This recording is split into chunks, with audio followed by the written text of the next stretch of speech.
Have some fun tonight. Go get us a W. Hell yeah. Ready. Green. What the copy? Right foot down. We got to go, Cred. Unbelievable, man. Way to keep your head in it. Holy oh boy.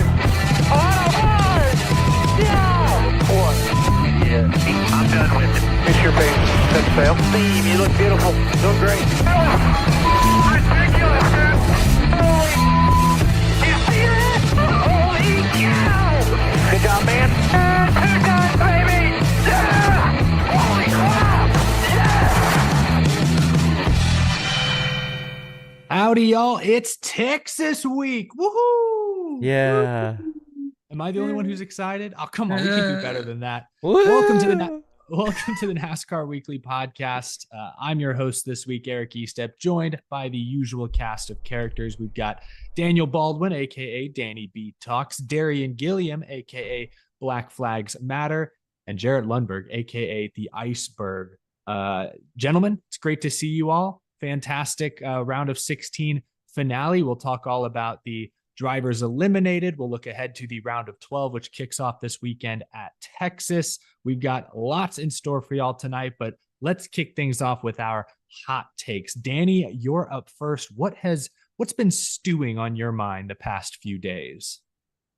Oh, this might get into something we'll talk about a little bit later, but my hot take is whoever in the world at Bristol Motor Speedway decided to schedule that race weekend for the same weekend as the Tennessee-Florida game was the dumbest person in the state of Tennessee.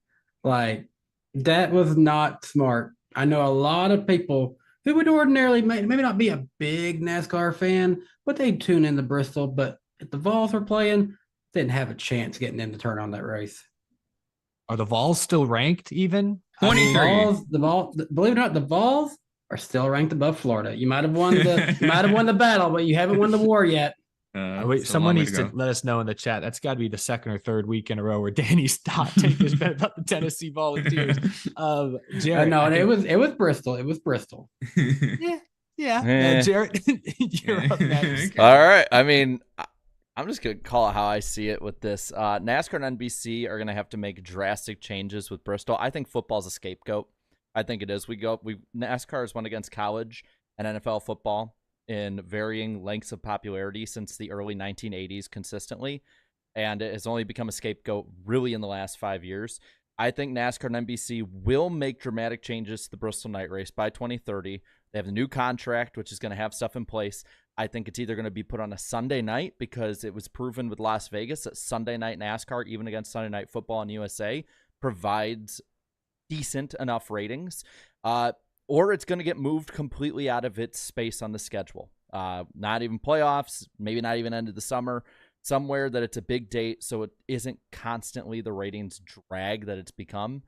Short tracks have been the lowest watched or second lowest watched race on the schedule, whether it's Bristol, Martinsville, or Richmond, for a decade now. So I think that they're going to have to make some drastic changes, maybe putting it in the spring. I see. That's pretty spicy. Potentially losing the Bristol Saturday night race. I don't know. I like that. Well, I don't like the idea of that too much, but that's spicy. So I like it in the context of this segment. Darian, what do you got for us this week? I am officially a believer now. Not only will one, but two of the 2311 entries will make the round of 8. I felt like Tyler Reddick. I feel like I wouldn't say a shoo-in, but, I'm definitely very confident in his recent performances in the playoffs, of course, with the Kansas win. But Bubba Wallace has made me a believer of him. At first, I didn't think he'd make the playoffs in his third year. Secondly, I didn't think he would make it out of the round of 16. And, hey, look what happened there, too. Well, obviously, he had some luck go his way. But, hey, you have to have that in, NASCAR every once in a while. But, with the tracks up that are coming up on the schedule, it gives me, a lot to be confident about too. So I feel like Tyler Reddick gets in on a win. Bubba Wallace will barely make it into the round of 8 on points, just barely. Ooh, I like that. Well, we will each give our 4 round of 12 eliminations in just a little bit.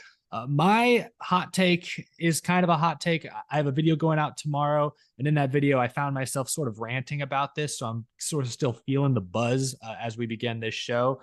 But NASCAR looks like a kid in school who procrastinated all semester long, and suddenly they've got a ton of finals coming up, and they're cramming at the last minute because this is just unacceptable. Bob Pockers tweeted, I think yesterday, that the 2024 schedule won't be released this week, may not even be released in the next couple of weeks. That is unacceptable. NASCAR has 3 ongoing projects going on right now. They got the 2024 schedule, which needs immediate attention, the charter agreement, which if you listen to Denny Hamlin's podcast earlier this week, he said that these are trying times trying to get that negotiated. And then they've got the next media rights deal. These are 3 massive deals that need to be negotiated that should have all been done by now.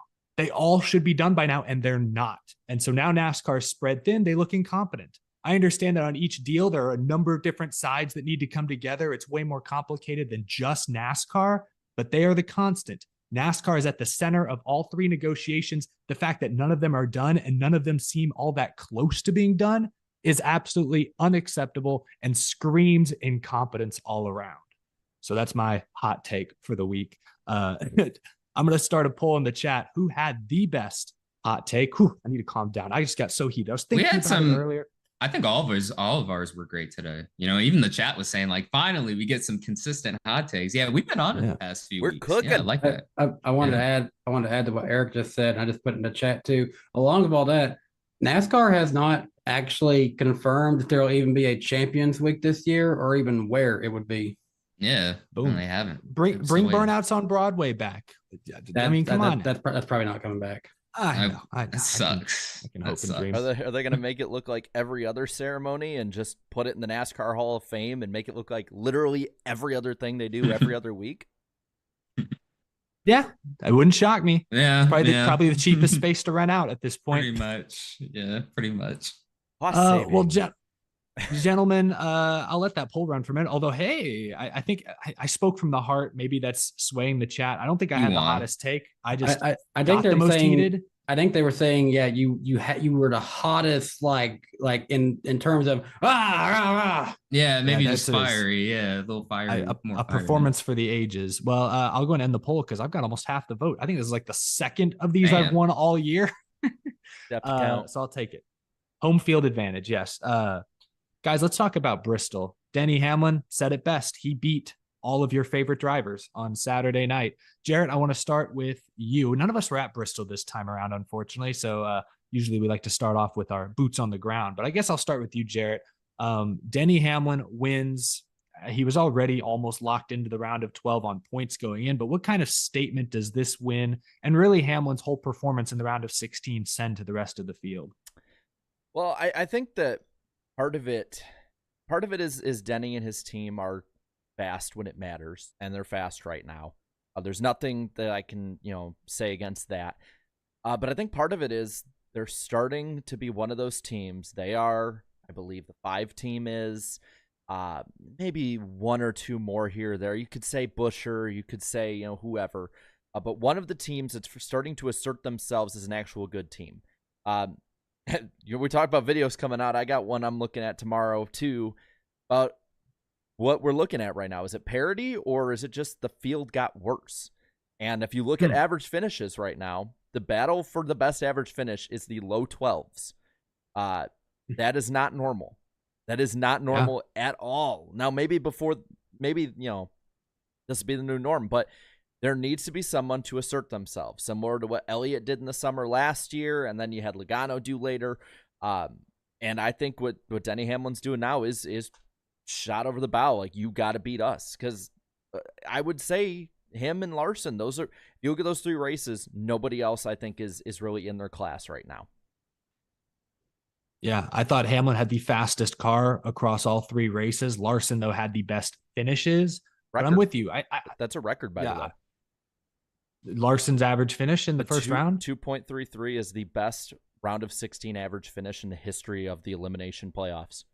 Wow. That is a stat right there. What you got, Jared or Darian? Yeah, now based on his history in the round of 12, let's see see what happens there. But Denny Hamlin's the heel when NASCAR is needed. Because think about it, when Kyle Busch moved to RCR and Chevy, he was loved all of a sudden. Now of course, he made he made it hard on himself at times, but for the most part, I think that's what fans were against. Oh, he's Toyota and Joe Gibbs. Now Hamlin's taken over that role that Bush used to have too, and he's running away with it. I like it, man.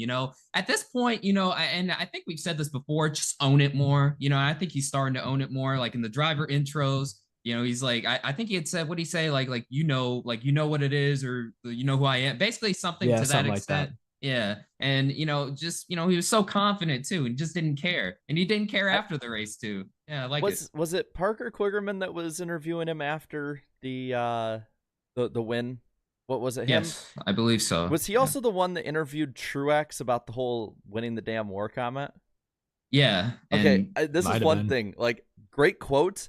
Let it hang there. Like, don't ask a follow-up. You don't need a follow-up to a great quote. That's one thing I'll say. It wasn't even a smart follow-up because he's like, he asked who? I'm like, bro, obviously everyone's. Yeah. Like, I think won the race. Yeah. I think it was Marty Snyder. They're saying. Or Marty Snyder, my bad. Okay. Just run down the positions. Okay, I beat him, I beat him, I beat him, I beat him. At NBC, just let the moment sit for a while. You don't need to add something like, because that was a great quote. And then it was like, which ones? It's like, why are you interviewing him right now? Sometimes I'm like, I wish it could be like WWE because it is scripted. They know when to be done with it. You know what happened? You know what it was? He was probably trying to get him to say Chase Elliott or something like that. No, Chase Elliott. NBC put the camera on Elliott, and I'm like, did something happen between them this race? Like, why are we trying to antagonize Elliott fans for no reason? Fishing. It's like, hey, did you know he's not in there? Fishing. Yeah, just a reminder. But yeah, no, Denny Hamlin. Hey, look, even though he doesn't have a championship, I still consider him one of the greatest drivers in NASCAR history, and he keeps proving it. I want to see the scenario where Denny Hamlin is in championship 4, but so is Tyler Reddick, because I want to see what does he do when he's in a position of, I've never won a championship, but I'm also a team owner and my team could win a championship. I want to know how he responds in that scenario. I would say move him out the way. But at the same time, I saw someone say, is this Hamlin's year? And I responded, no, it's never Hamlin's year. Look, he's like the Michigan football team of NASCAR, because they're always there. You're going to be guaranteed about 11-1, maybe undefeated with them. They'll get to the college football playoffs, but they're never going to win that championship game. I think you mean the Minnesota Vikings. And I could say this as a Vikings fan. Like, Denny Hamlin, he's got the color scheme and everything, white and purple. Like, he's the Vikings. Yeah. You're going to get there. You're going to get there. Oh, you got to be quicker next time. This whole thing, though, about, is this Denny Hamlin's year? We hear that every year. I'll look, until he makes the championship 4 and then wins the championship, then I'll believe it when I see it. But I mean, he's looking good right now, but he's also looked good in other playoffs before. So. Hey, he did tweet. I think it was a tweet. He said, it's our year. He's trying to call his shot. I do like this new personality. He clearly embraced the villain role this weekend. And, some may find it a little cringe, a little overplayed. NASCAR's got too many villains at this point. But think about it. Whatever Hamlin's been doing for 15 some years now hasn't resulted in a championship. So try something different. If this is the headspace he feels he needs to get into to maximize performance, to motivate himself the next 7 weeks, go for it. Try it out, because I'd love to see Hamlin in championship contention. Mm-hmm. He's interesting. He's good for the sport. Next time I'm at a race, Martinsville, I'll be curious. I need to actually pay more attention to the driver introductions. I know Hamlin always gets booed, but I'm curious, does Bubba and Reddick both get booed because they're associated with Denny Hamlin, or does Denny get more booed because he's Bubba's team owner? I don't know. Denny Logano, Bubba, Gibbs, Bush a little bit, not quite as much as it used to be.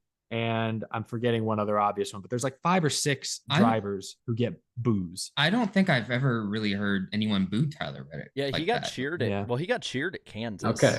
To be fair, Bubba was kind of half and half. I think he's actually a little more popular in Kansas, but maybe Martinsville's different. I mean, we've seen Martinsville's different. I already know kind of what to expect at Martinsville. I've heard it. It's similar to Bristol and Nashville, I think. I'm waiting for when I just mentioned about antagonizing Elliott fans. Here I go. I'm waiting for the time that Larson starts getting booed because he keeps kicking Elliott's ass. Like I can't wait or for that one. Byron too. Yeah. Well, but Byron hasn't made contact with Elliott. That's the thing. Byron, in a way, is still just like the better version of Bowman. He's away from them and doing his own thing, but he's getting wins. Just give it time. He has a big hat, though.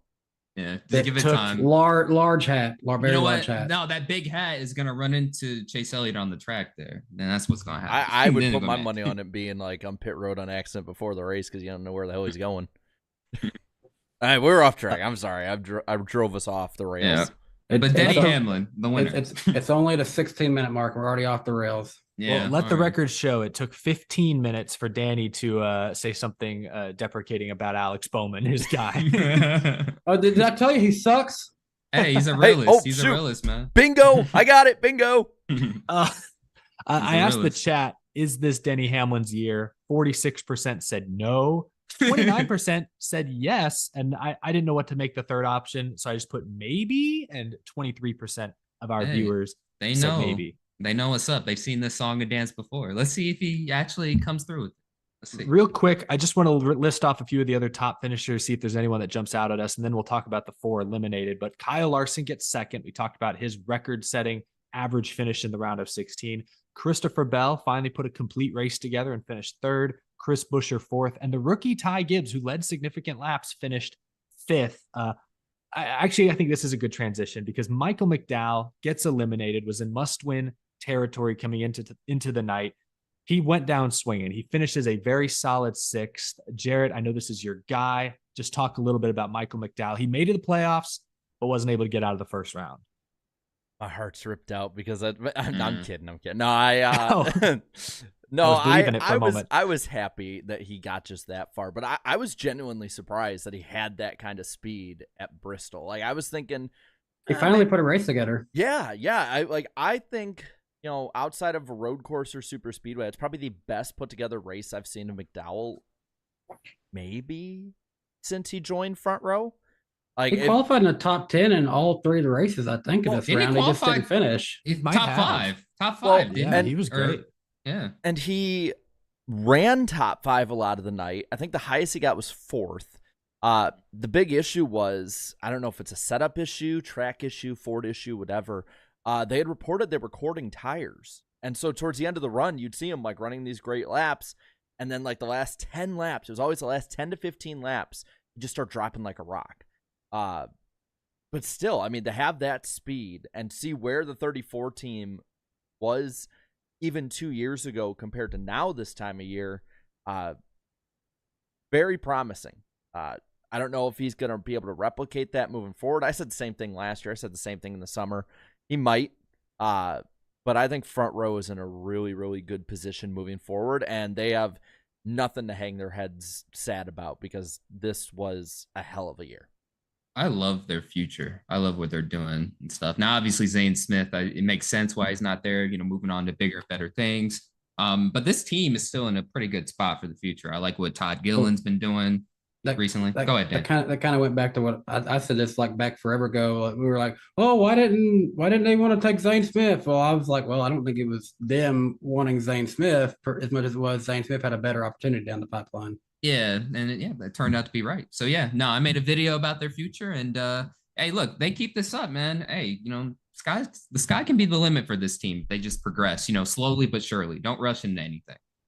I hope so. One other driver who I would say went down swinging. He's had great runs at Bristol in the past, needed a fantastic run to have any hope of qualifying out of this round, but it was Ricky Stenhouse Jr. Top 10.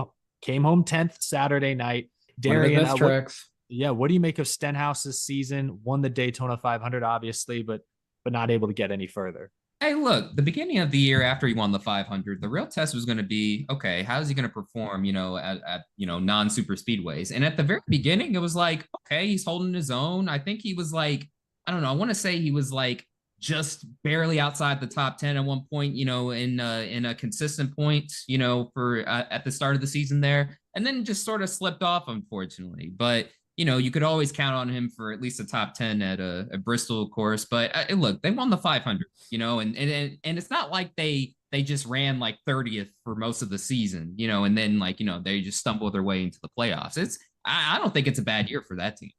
No, That's they a were. team- I think they were in the top 16 in points almost all regular season. Mm-hmm. So, sorry, Danny, go ahead.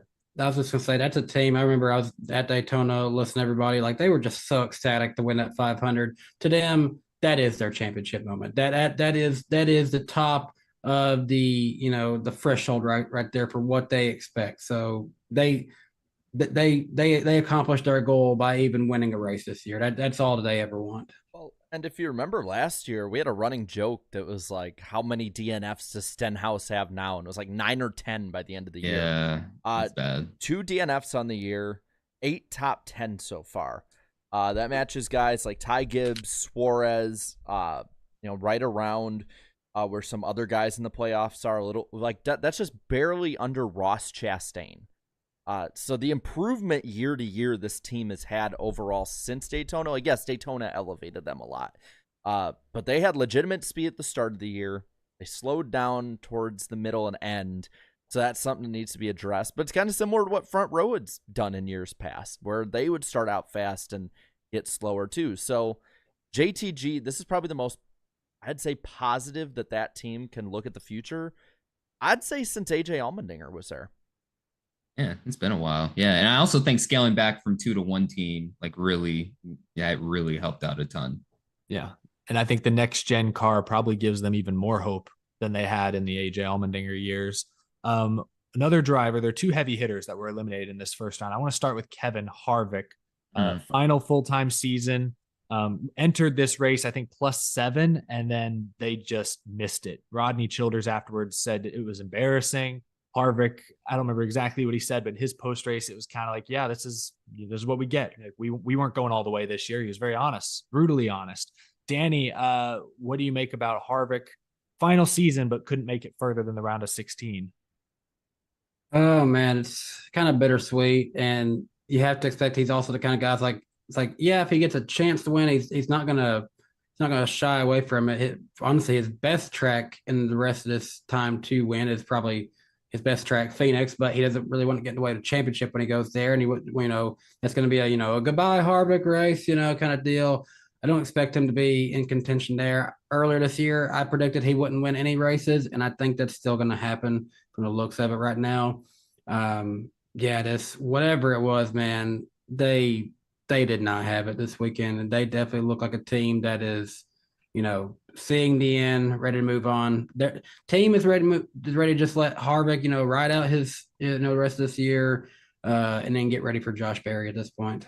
Yeah, it's crazy that Harvick's going to retire with 1 championship. When you look at his stats besides the championships, it's like, how does he only have 1 championship, man? He should have like 2 or 3 more. The reason he only has 1 championship is because he has raced for Richard Childress Racing at the end of their prime, Stewart Haas at the beginning of their prime / end of their prime, or lowering of their prime. We'll say that. And also, I think the playoffs have a lot to do with that, because winning multiple championships in this playoff system it's not impossible, but it's way harder than in previous point systems. But yeah, look, Harvick's going to go down as a Hall of Famer. As far as the rest of the season's concerned, I'm looking at the poll right now, and yeah, plenty of people agree with me. I don't think he'll get a win, but I think, that he'll definitely run better than he certainly did at Bristol. I mean, he shot flashes this year too. And hey, who's to say he can't maybe compete for a win at Bristol, or no, not Bristol, Phoenix at the end of the year. So go back in time. Yeah, go back in time. What sucks for me looking at Harvick is the what if at this point, because you talked about he raced for Richard Childress Racing, which in my opinion, a lot of that time, if you look, I'd say 80s up to 2000s, you could argue Kevin Harvick and Dale Earnhardt propped that team up a little more compared to the teams that they raced against. Stewart Haas Racing, if you look at the years he was there, I'm counting in my head right now that they were competitive. He was competitive on a championship level, which is probably where he should have been much longer than this, for 7 years. 7 years at a true championship level every week was one of the favorites for sure. And yes, he had a pop-off year in 2010 or maybe 2011, you could argue, at RCR, and he ran competitive at the end here with Stewart-Haas Racing. But I'm looking right now, I got the wins list on my phone right here, and Kevin Harvick has 60 right now. He is 10th all time. Had he raced even 5 more years at a championship level program, who's to say he doesn't surpass Dale Earnhardt at the level Kevin Harvick was driving, but who's to say he doesn't surpass somebody like Jimmy Johnson? 23 more wins if he ran 5 more competitive years. I mean, it's pushing it, yes, but that's 4 or 5 wins a year. If he ran in that equipment, it's such a what if, and that's what I think sucks, is the first half of his career is going to be it's very much been lowered down, I think, by the equipment and overshadowed by the legacy he was replacing, and part of, I should say, and the driver he was replacing. I just hope fans respect and remember Kevin Harvick more when he's gone and appreciate the great they saw. I think they will. But that is I think that's a fair point about sort of the ebbs and flows of his career and the equipment he had. But speaking of equipment, sorry, I apologize. Speaking of equipment, though, in case you heard anything I said, what worries me about this round of 16 exit and them running 5 laps down at a track they historically compete for wins at, is what's Josh Berry going to do next year? Like, especially after, I don't know what happened at Bristol this week, but Josh Berry and Sam Mayer and whatever goofiness that was. Like, I now have, nobody expected Josh Berry to go in there and save that team. Like, everyone knows he's going to be worse than Harvick at first, but now, we've all talked about Stewart-Haas, they're not great, but Harvick is great. The 4 is great. The 4 was awful in a crucial race. At this rate, I don't think Josh Berry makes the playoffs next year. I don't think he'll even be close. And also at a track, I was just about to say, and also at a track they usually do good at too. Yeah, exactly. Right now, SHR is looking like the Patriots about to lose Tom Brady. It's it's downhill after this. Yeah. So was it really the team or was it really Harvick? Yeah. I just worry because I have a lot of respect for Rodney Childers. I know he's better than what they did at Bristol Saturday night, but it's just I'm worried now about the future for that team. The 4 car has this kind of run in them.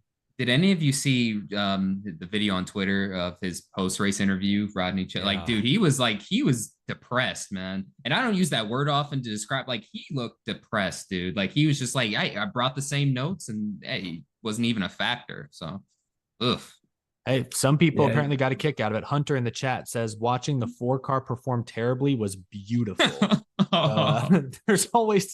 We've always had Harvick haters since we started this show. I forgot about that. Yeah, that's full circle.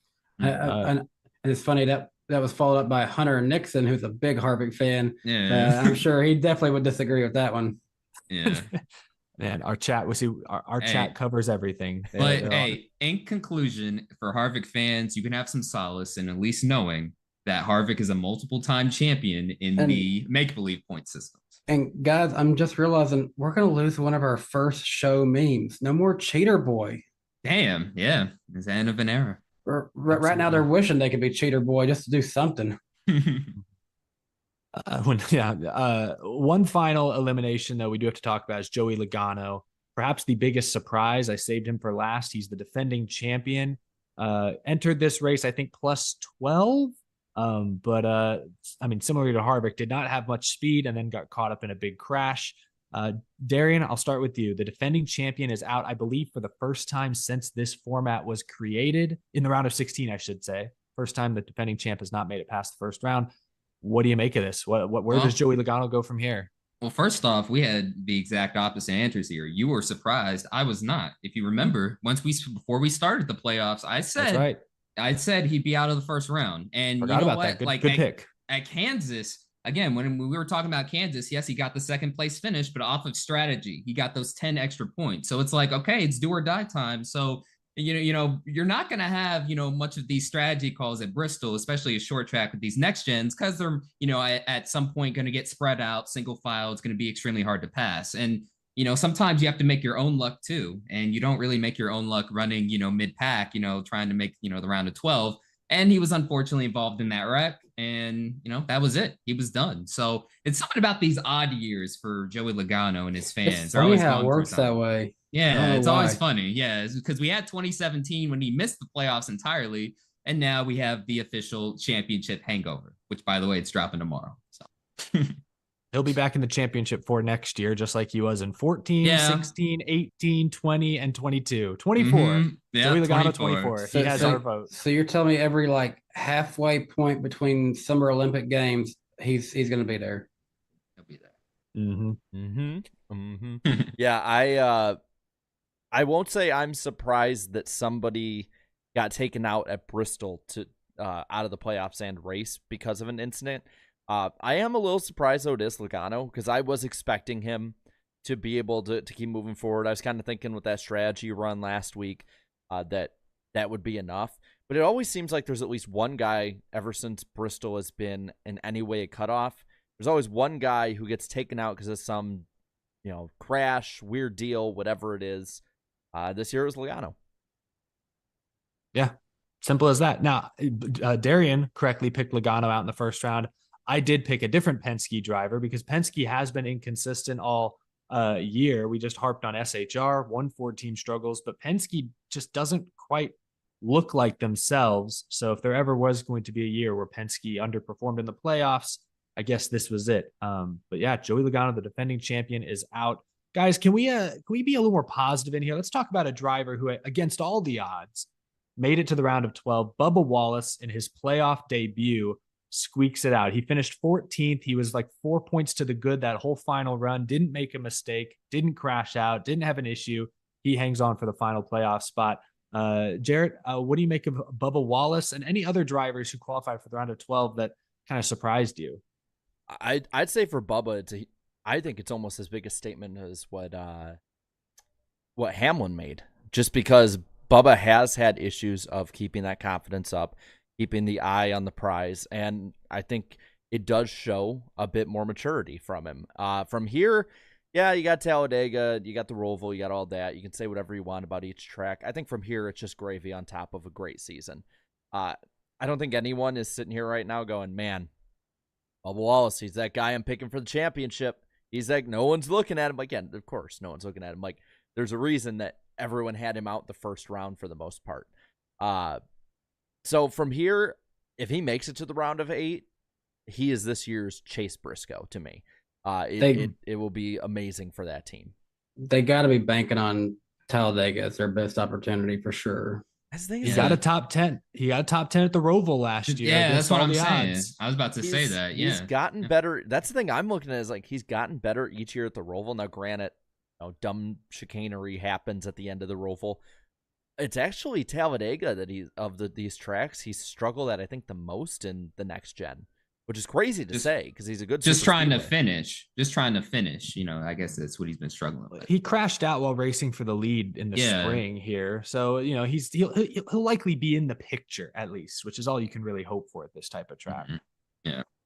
Yeah. Well, congrats to Bubba.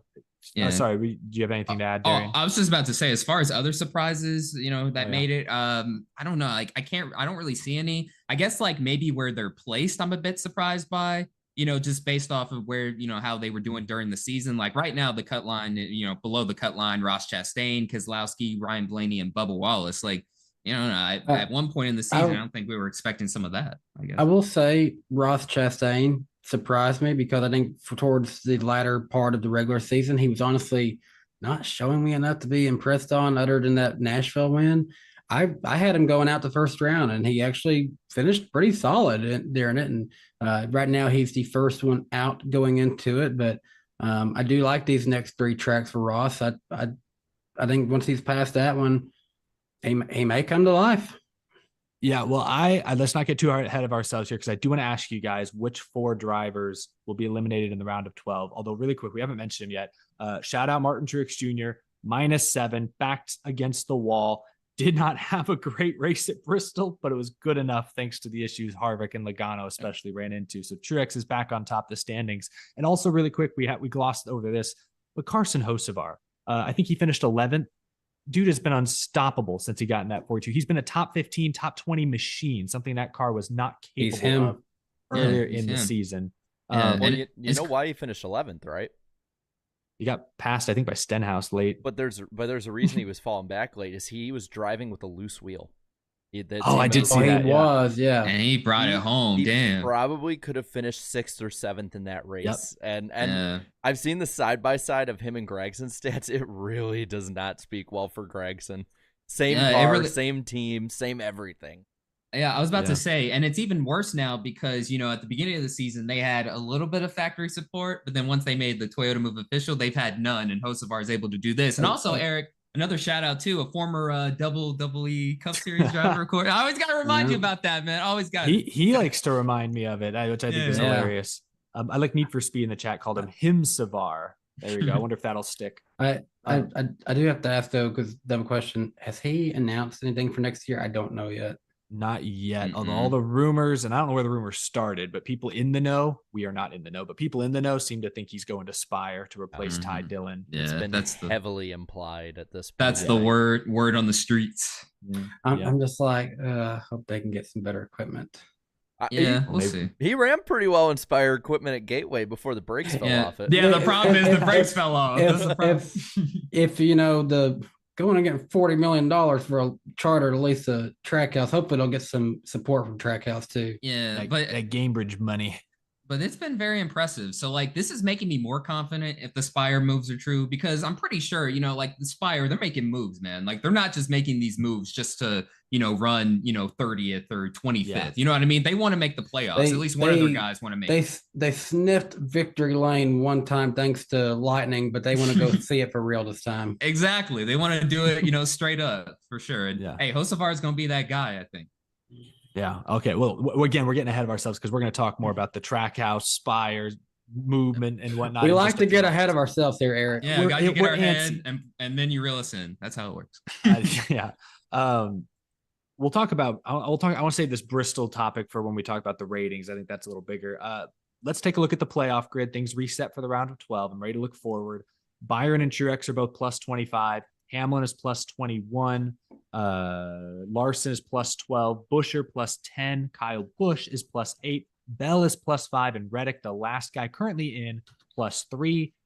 Ninth is Ross Chastain, minus 3. Then Keselowski, also minus 3. Blaney is minus 6. And Bubba Wallace, the 16 seed, is currently 12th, minus 14. So, gentlemen, I'll start with you, Jared. I'll put you on the spot. Which 4 drivers are eliminated in the round of 12?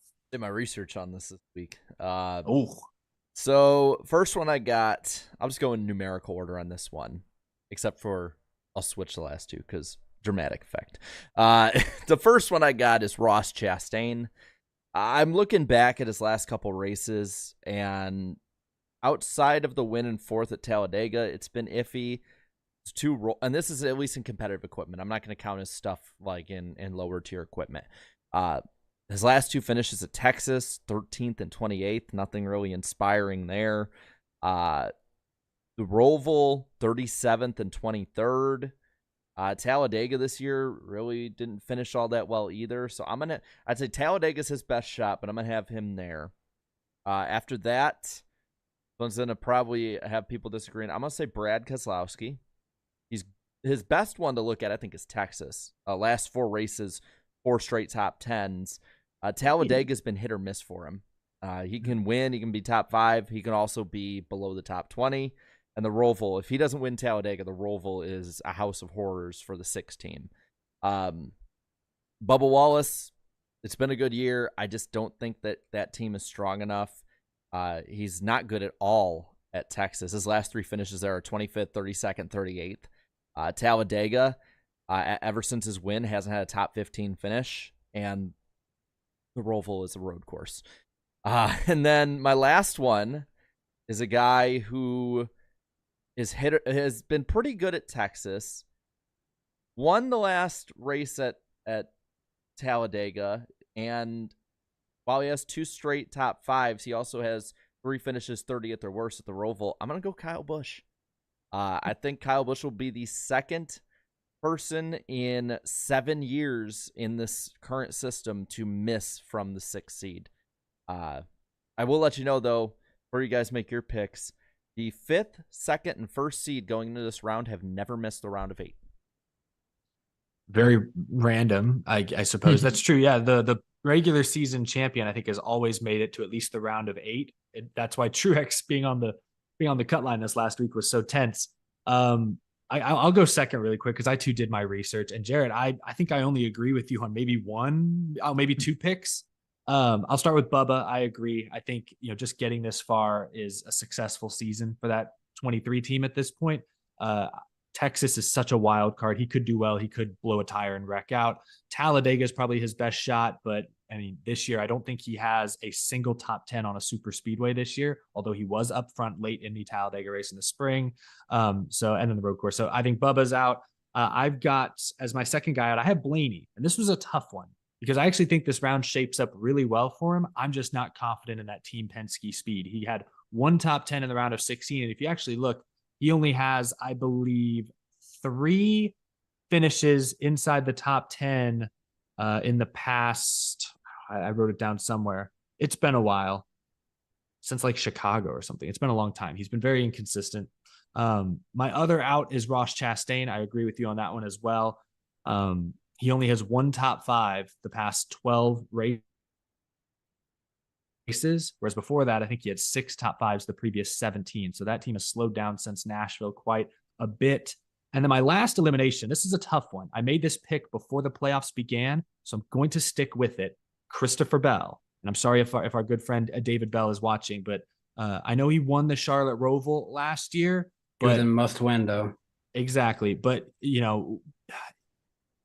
I just don't trust either the driver because he's spun out in numerous races this year, or the pit crew who's lost him numerous positions seemingly every time down pit road.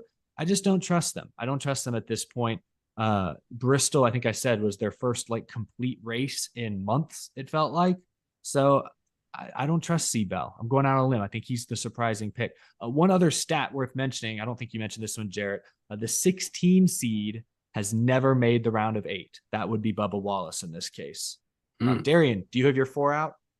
Oh, yeah. My list is a lot simpler. Now, obviously, based on my hot take, I'm not going to have 23-11 guys missing it. But these first 3, I feel like, are pretty good picks for this. Ross Chastain, I don't know, he can be very inconsistent. There's that whole argument. Maybe he's saving it for the end there, but I mean, maybe he's saving something for the playoffs, but I don't know, man. I don't know. I'm just not fully confident in him for this one. And then Ryan Blaney too, Team Penske, enough said about this year. They're off.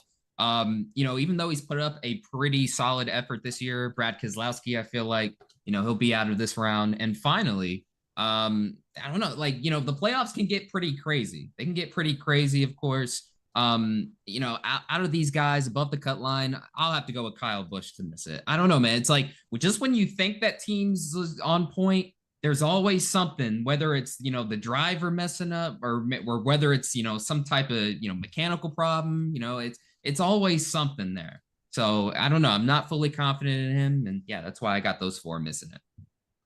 Yeah, and I'll just speak fast. My forward is exactly the same as Eric's. I've got Bubba out, I've got Blaney out, I've got Christopher Bell out, and I've got Ross out. So yeah, Bell was a tough pick for me. It really was. I was between Bell or Keselowski, but I like Brad at Talladega. Like Jarrett was talking about, he hasn't been great at Talladega. Dude has 4 top 5s on super speedways this year, something ridiculous like that. I just think, the same reasons why Bell was in must win last year is the same reasons why I have him out this year. I don't see him winning the Roval this time. I think with Bell, he's been fast at Texas. That Texas for me is going to be whether Bell makes it or not. His last 4 finishes are 21st, 3rd, 34th. If he gets a top 5, I think he makes it off points no matter what happens. A lot of what happens in this round can honestly be determined by how good you do in the first race because Talladega is a crapshoot for everybody. Now, I know the top 20 stat isn't the greatest to look at, but 4 of his last 5 are top 20s, and he at the Roval has 2 straight top 10s. My thing with Bell is stage points on it. The first round, he was 4th in stage point. He did get a lot of stage points. And that's with faltering a lot. If that team could just clean it up for one round, and that I know it's a lot of ifs with that. That's what I'm looking at. I'll tell you who I'm scared of because of stage points, and granted, take one race out because of what happened at the start. Martin Truex Jr. scored 2 stage points in 3 races in the first round. Kyle Busch scored 5 in the first round, and that wasn't being taken out early. That's why I have Kyle Busch out. Like, if he can't score stage points in this round, you're not going to make it. But one thing we can count on Bell to produce is a pole. Currently 3 straight poles. So let's go for 4 this weekend. He'd be my pick at this rate. No, I think Texas. We'll talk more about this at the end of the show, but Texas is the biggest wild card in this round. Goodyear's bringing a new right side tire. But last year I wrote it down. Bell blew 2 right side tires. I don't know if they're right side, but Bell blew 2 tires in this race last year. Bowman blew a tire. We know how that ended up, unfortunately. Chris Buescher, Kevin Harvick, Chase Elliott, all blew tires. I probably missed one in there. All blew tires in this race last year. Those were playoff drivers who wrecked out of nowhere, often from the lead. So and don't forget, Byron and Hamlin had that contact under caution. That was another controversy. Right. Texas is the biggest wild card of this round. And then Ty Gibbs had that pit road incident. There's a lot of stuff that happened last year, man. Oh my gosh, yeah. Looking at our picks for this round, all 4 of us have Chastain and Bubba out. 3 of us have Blaney. Then there's, there's 2 for Keselowski, 2 for Kyle Busch, and 2 for Christopher Bell. I think I'm missing 1. Wait, did you say all 4 of us? I had Bubba making it. Mine were I said Blaney. go ahead. Yeah, Blaney, who and who?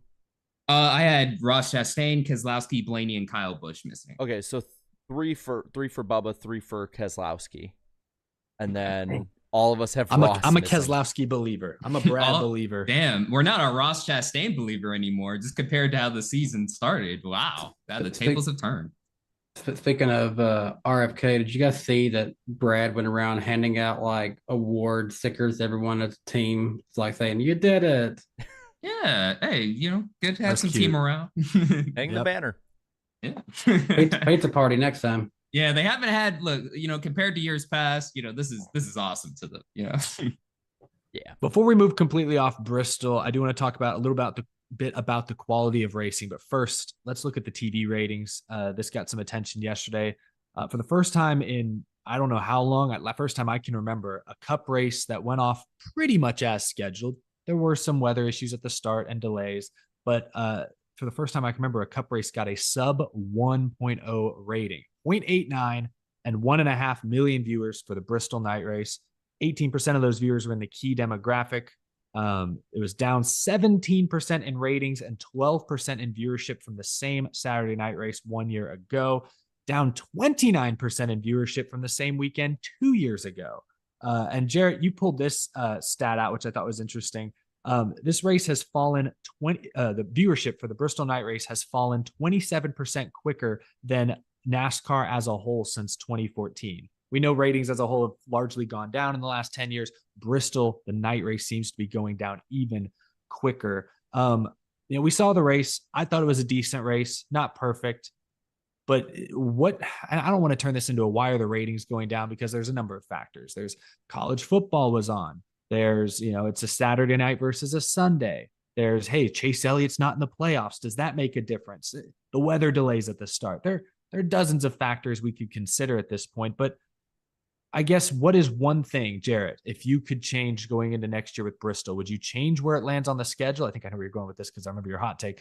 Or would you hone in on the rules package? Maybe we could pivot to that conversation. What can NASCAR do at the short tracks to improve them? Because the short tracks seem to be struggling not only in terms of race quality, but nowadays in terms of viewership, attendance, and maybe not attendance. The crowd looked pretty good at Bristol, but viewership for the short tracks just isn't there. What do you think, Jared? I've thrown a lot at you. What do you think? I'll go with the quality one first. I will say quality does not equal good ratings.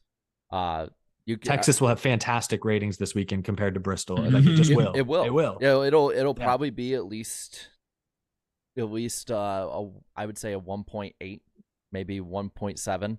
Does not go down from it'll last probably year. It'll probably have 1 million more viewers than Bristol did on the same channel. That'd be my guess. I wouldn't go that far. Maybe not quite 1 million. It'll have at least 600,000 more viewers. Because I'm looking at last year's, Granted, last year had rain in the way with it too, but Texas has a bigger reach. Yeah. I'm gonna be honest. I don't think it's college football that's the problem. I don't think it's the racing product that's the problem. I don't even think it's where on the schedule necessarily. It's the Well, what's the problem? marketing. It's marketing. Bristol Night Race. We as diehard fans, everyone as fans is like, oh my God, it's this big race, blah, blah, whatever. It's shoved off onto the second tier network on a Saturday night for the last 10 years now. When you looked at it with ESPN always had this race their entire time on ABC. And it wasn't August during that time, though. It wasn't August, yeah. But I mean, there were other races specifically they honed in on to be on ABC. Even when they went to 3 ABC races a year, they made sure it was the Bristol Night Race, the cutoff race at Richmond, and the Charlotte race, because those would be the ones they knew that would produce big ones. Conveniently enough, those were also Saturday nights. But the way I'm seeing it right now is that the Bristol Night Race, I hate saying this because it is one of my favorite races. The Bristol Night Race, to me, most people outside of diehard NASCAR fans view it as just another race. It's just a playoff race. It's just a race. Short track, I said at the start of the show, short track races too do not bring in viewers. And this isn't even a 10-year thing either. I can dig back. I have my packet. I can dig back to 2002. This trend continues on. 2008 is the one I always go back to. The 2008 Chase for the Sprint Cup, every single race had 5.5 million or near 5.5 million or more a race, except for one race, Martinsville. Martinsville had 3.8 million viewers back when NASCAR was on big ABC, instead of ESPN, back when it was way more popular. And those are numbers that would be equivalent to what it is now. I think it's both marketing of short track races. Another big one is it's not in a big market. That's just another thing about it. And that has started to be a bigger deal now. There's a lot of problems. The Bristol Night Race, and again, I hate saying this stuff because I love this race and I don't want it to change. But fans don't put their eyes or their money where their mouth is. Well, they put their money at the track. I'll say that. The at-track attendance was great. They don't put their eyes on TV where their mouth is. They don't watch short track racing. And NASCAR, I think, NASCAR and NBC especially, will change stuff up because fans don't watch. That's the thing that sucks. Yeah. And I think that's the bigger problem. Here's just an idea. This is a guy who I love Bristol. Very special place to me. Got engaged there. First track that I went to for many, many years before I went to other races. So here's my proposal. The spring date has suffered for attendance. And now we're running into these issues of the ratings for the night race. Move the night race to spring to get more butts in seats. Say this is your only chance if you want to see the night race. The Food City 500 becomes the playoff race on a Sunday. Yeah, that could be maybe. Maybe. I think that you want to make that race special. I think you got to do something big. I would move the night race to the weekend after the Coke 600. So you have a Coke 600 followed up by a Bristol night race and then a Food City 500 on a Sunday. Because I do like it where it sits as the last race of the round of 16. I do like that part. But before this week, we all were pretty much resigned to the fact that Bristol was probably going to end up long-term with one race. I still think that, but they've already said there will be 2 next year. So I'm thinking now if we have to do this, that's what I would do. I'm thinking the long-term thing is something bigger. So we saw the rumors coming out about the Chicago Street Race not coming back after 24. We don't know if that's for sure yet, so I'm not going to speak too much on that. But we're pretty much assuming by 25 it's probably going to be done with unless some miracle happens with the city. Why not look at a 4th of July weekend Sunday night race there? You also then have the Atlanta one. You have a bunch of action tracks right in a row because I feel like NBC is going to want it on this part of the schedule, like on their half, but they're not going to want probably a race they know is going to flounder in ratings. I mean, we talked about how Texas beats it, Kansas beats it. I think that at that point you need to find a way to make it special if you're going to bring in more than just the 1.5 million of hardcore fans. I know people in the chat are going to hate it. I know they're all going to say L on all this. They already are. But you want to keep your Bristol night race make it easier for people to watch. Or here's a novel choice for NASCAR fans: watch the damn race. I have no other way really to put it, but people don't watch the Bristol night race anymore. I don't know if it'll show up on screen. I wish I would have shared it in the studio with you guys with it. But I have a chart. I don't know who made it because I've got passed around on Reddit and Twitter and everywhere. But it shows the trajectory of the Bristol night race since 2014. That is ugly. Like that not stonks. Yeah. Oh, yeah. Very much not stonks. Something needs to change. For those watching or listening, I should say, it goes from 5 million to 3.6 to 3.8 to the 2s to the 1s, and there's like no end in sight. So, I think, you said lack of marketing. I don't know what more they could do to market the Bristol night race better. It has the best word of mouth of any track on the schedule, any event on the schedule, I'm convinced. I think it's quite simply a market problem. And you got to it towards the end there. North Wilkesboro, that was marketed. That was marketed the hell out of. Mm-hmm. And it failed to come close to Texas Motor Speedway's all-star ratings the year before. So I think it's just these tracks in the middle of nowhere, unfortunately, don't capture the local TV audience the way a Phoenix Raceway, a Texas Motor Speedway, hell, a Kansas Speedway does. And, obviously Kansas was down recently. Darlington was down. There's been a streak of USA network races that have been down. I think cable is also part of the problem. But, unfortunately, market is a factor. And I think that's why tracks like Rockingham that fans want back, that's why they probably never will come back. That's why the Chicago Street Course is here to stay as long as the city will allow it, because it's quite literally in the center of a large city. Got great ratings. The Clash at the Coliseum has gotten 4.5 million viewers the last couple of years. It's a short track, but it's in Los Angeles, a major media market. It sucks that it seems to be that simple, but almost now NASCAR, like Formula One, has to race in big cities. Like NASCAR can't get away with Martinsville, Virginia anymore. These small towns, if they want to truly chase the biggest ratings, it's going to be more Clash at the Coliseums. It's going to be more Chicago street races. Hopefully Montreal is on the schedule next year. Some fans aren't going to like it, but if we're going to hone in on ratings, that just may be what needs to happen. And it's going to result over time in the loss of some of these traditional dates. And I'm going to bring it up about short track racing on a wider scale here. And I hate it because I as a fan love short track racing. My favorite track is Martinsville. I've went almost every year since 2019 or 18, one or the other. Almost every year I've went to either Martinsville or Bristol. I've went to Richmond. Like I'm trying to put my money where my mouth is a lot of the time because I like the racing. I like the atmosphere. I like going to my local short tracks when I can, whether it's Nashville Fairgrounds down here, Rockford Speedway up there. Someone was bringing up SRX to somebody else who was saying it's a car. It's not the car. This has been a long-standing problem for a while, no matter where really the short track, which short track it is. The SRX this year and the year before has had dwindling ratings and is a primarily short track series. Like it's to the point where there's rumors coming out that they're going to the damn Middle East to keep the series going in a certain way. So for what it's worth, I will say I thought this year's Bristol race, the car itself, did better than last year. It did.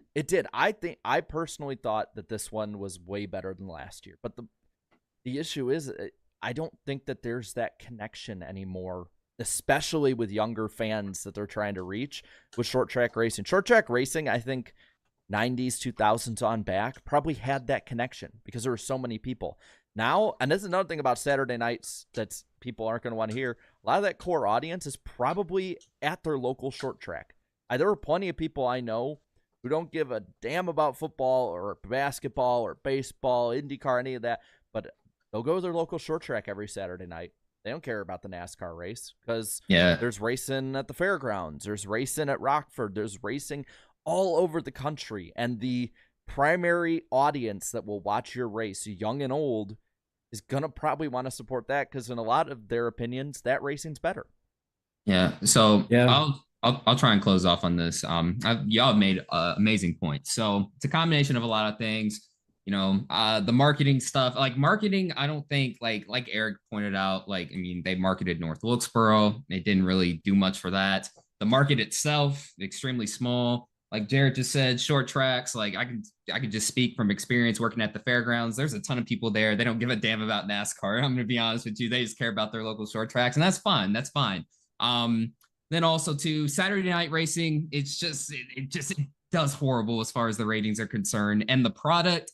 I think the product is to a certain extent has something to do with it because you have these diehards, right? These diehard fans that are begging for more short tracks. We got the second Bristol date, but then they'll watch the race and then they'll immediately regret it too. Or like Jared said, not put their money where their mouth is. So I don't know. I guess in conclusion, maybe a way to fix this is, I don't know, like, I've heard rumors about, double headers in the past, maybe doing a special event like that. Maybe market it, maybe, I don't know, like, because I don't know, like, I can't really think of anything right now because the package needs a lot of work.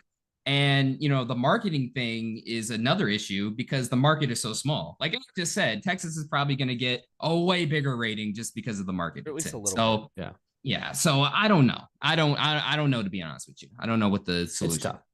We can end on a positive note. The Xfinity Series race Friday night averaged almost 1 million viewers. It was the most viewed sporting event of the evening. So there's a positive to take from the ratings this weekend. Amidst what seems to be amidst a sea of negative. Dale Jr. had a great run. We'll talk about that in a moment. But first, we got to get to the poll, and we are at the top of the hour, so this may be a more abbreviated poll than usual because we still have a lot to get to. Yep. And it's time for the poll, the famous iceberg poll on the NASCAR Weekly Podcast. 12% of y'all voted great, 54% voted good, 2/3 of y'all were positive, 24% said average, 6% below average, 4% bad, 10% net negative, higher than we're used to seeing. Jarrett, what were some of the key comments that jumped out at you? Well, the first one's from Landon Dinkins. Is it positive, negative, or meme? Ooh, new person. Positive. Ooh, I don't know where to go with this one, but I'm going to say positive. Negative. All right. Well, he just leaves one. It's a 3 Days Grace song. Pain. That's it. Logano Harvick fan who it would be. I'm pretty sure Harvick, but I immediately. So what does that count as? Is that a meme? Negative. Negative, okay. Negative. Or meme. It's a meme negative. Negative meme. There you go. That's not even a meme. They're just sad. They'd rather so feel pain 100% than right. nothing at all. Well, Denny Delivers got the top comment, saying the fact that Hocevar ran top 10 this race while Harvick, Logano, Chastain, Truex, and Busch ran below 20th, laps down too, is insane. The future is now. The future is now, old man. Let's see. Cameron says, I stay up at night wondering why Joey Logano doesn't do good in odd number years. Yeah, it's crazy. It's crazy, man. Nothing to lose sleep over. Let's see. Derek here says, best short track race all season, multiple lanes and tons of passing. There was more passing than last year. It was probably the best short track race of the year. Richmond, I think, had maybe a good race. It didn't trip over the bar. Let's see. SMCS Racing Network says, the way Denny said, hey, I'm beating your favorite driver, all of them, and then a laughing emoji. So he liked that. JGR for Life says, I couldn't be any more happier as a Gibbs fan. Hamlin won, Truex and Bubba both advanced. Dynaco Cup Series says it's crazy to think Denny could have swept the round of 16. Yeah. He could have. Scrolling down a little bit more here. Rainer Russell says it was okay. This aero package on these cars needs to be figured out still. Well, this wasn't the same short track package. I think it was the one used at Nashville. So there is that. Let's find the gutter. We had my personal favorite. All right, I can read that one. The famous gutter on the NASCAR Weekly. Famous gutter. And I won't read all of your usernames you want me to shout out, but I'll read the substance of your one. And then there's one other I'm going to screenshot and send to you guys after the show. Ice Car 3261 says, that's right, I had Bubba Wallace advancing to the round of 12. Proof is on his Twitter. Sorry, man, I'm not going to shout out everyone's Twitter here. And then 2 of my other outs were wrong, but my championship 4 is still intact. Well, why is that gutter comment, man? That's a gutter? Yeah, why is that? They don't like anyone picking correctly. They root for your downfall. Yeah, that's I the guess internet. so. Then we got Ball Player 1799 saying, I was really bored. And Speedy Pit Stop 1531 says, boring. And that is, Lazy. yeah, Yeah. that is. Okay, those weren't as Thank you. nasty. Yeah, it wasn't nasty, and I made sure to read through the usernames so I didn't get screwed. I will send you guys a screenshot that you can look at whenever. It's not as much the comment as the commenter's name. There you go. That's Oh, usually the culprit. Yeah, interesting. Is it Mr. Dover? No, it is not. no. But that's the poll. And that'll conclude this edition of The Poll, the famous iceberg poll on the NASCAR Weekly Podcast.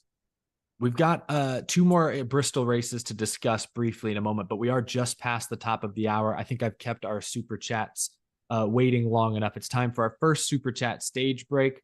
First up from NASCAR, and I believe we've confirmed this guy's name is NASCAR Sun 2414 because they left a super chat. You'll say it in the super chat what it actually is. Okay.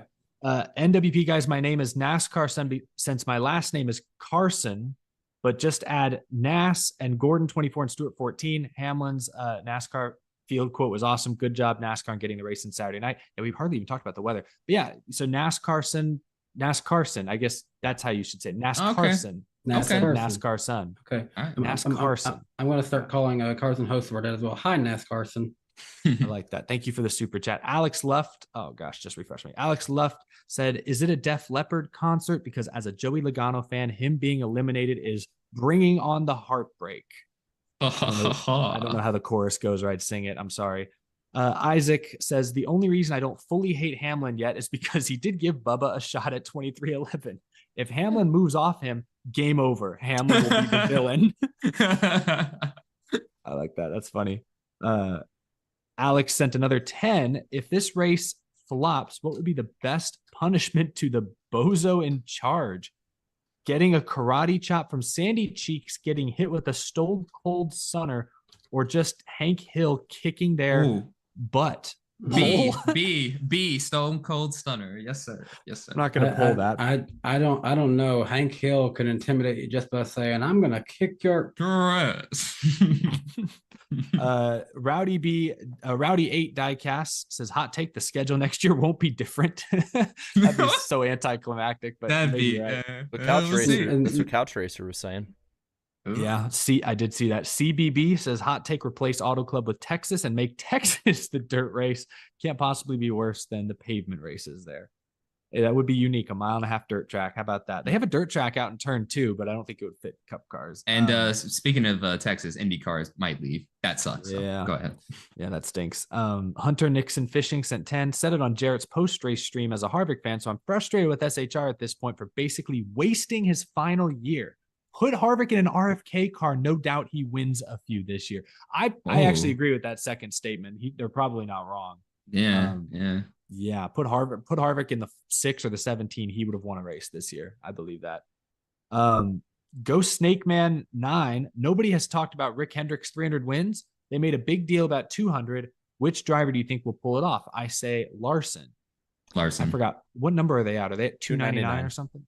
299. I think it'll be Larson. Larson's the most likely, except actually not to spoil my pick for later. I'm picking a different Hendrick driver this weekend. So I guess I got to go with that one. Sean sent 5 earlier. Hamlin plus Elliott 2017, Hamlin plus Logano 2019, Hamlin and Bowman 2021. Will history repeat itself? Also, Hamlin has to have a record for most on-track disagreements. I see. So they're saying now the pattern repeats itself. Hamlin is going to have a run-in with somebody this year at Martinsville because it's 23. It's in the sequence. Oh. That if we're talking about Logano's even odd year curse, Hamlin has a Martinsville odd year curse, apparently. Oh, yeah, good point. That's time. Okay, I got 3 more I'll do real quick right here. The Ghost Snake Man 9 said Hamlin's boos come from wrecking Larson twice, but number one reason is calling out Chase Elliott at Charlotte for wrecking him and getting Chase suspended. He didn't get Chase suspended. Chase got himself suspended. Chase Elliott fans can be mad at Hamlin. That's fine, but let's talk about that made my night. Those mental gymnastics need to be in the Olympics next year. You just made my night, bro. Thank you. Isaac sent 2 is front row, the new Robert Yates Racing. Kind of funny. They have one of their old numbers. Yeah. That's true. Antar Das says the actual playoffs begin now with the 34 and 47 out. Dang, hey, they deserve to be there. I don't feel like it's a little harsh. They both ran well. I know Eric doesn't notice. We'll get to the like, rest of the super chats though. I was gonna say, I know Eric doesn't notice, but we lose you every like 10 minutes or so, and then you get really delayed in your audio. Yeah. It takes a while to get back though. You're good now. It's my router. I apologize. Danny froze on me for a second there. He's like staring me down. I was scared. But sorry about that. I was saying we will get to the rest of the super chats at the very end of the show. Really do appreciate your support. Keeping the chat active keeps the show fun and rolling right along. Let's roll into the Xfinity and truck race real quick. I didn't get to see too much of the truck race, but the Xfinity race was highly anticipated with Dale Earnhardt Jr. making his first start of the year. I know I'm surrounded by Dale Jr. fans. I should just let you guys take it away. But he put on quite a show until it caught fire. I needed to go to bed early, but I couldn't. I had to stay awake in case it happened. And also, Junior puts asses in seats, as Noah Lewis pointed out there. He was like panning the crowd. I'm like, yeah, like that looked better than a lot of the recent spring Bristol dates before. I didn't even pay attention. I didn't even pay attention if that crowd looked better than Saturday night. Yeah. Oh, yeah. I won't go that far, but I mean, you guys saw in our Zoom meeting before the race. That was the other thing that got me really excited. I was just like, Junior's back. Let's go. And you can ask Riss. I was pacing like 50 to go. It was a freaking Xfinity race, and I'm sitting here acting like it's the end of the Daytona 500. I will say this: I'm back on the bandwagon, man. He's gonna win Homestead. He's back. He's good as ever. He's gonna be great. I'm totally not gonna regret this. Just like I honestly don't regret saying the 13th place comment because I'm happily surprised. But I'm totally not gonna regret this. Bandwagon Jared is back, baby. See, I'm glad he's actually giving more than one because you need a couple. Yeah, he showed out though, man. Like, I was like, okay, he'll run up front for a little bit, then he'll probably start to fade, right? No, he was battling for the lead there. He was staying up front consistently. He led 47 laps. Yeah, he was leading, man. I mean, and he was racing with the Xfinity Series best young talent too.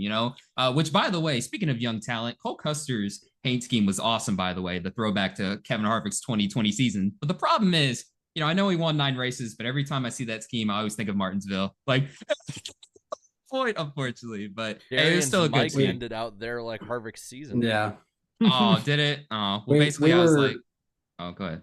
We were definitely back in 04. Junior was leading at Bristol, and The Rock was on SmackDown. Yeah. A lot of crazy stuff was happening, but no, shout out to Junior, man. He was doing great. And that DNF obviously wasn't his fault.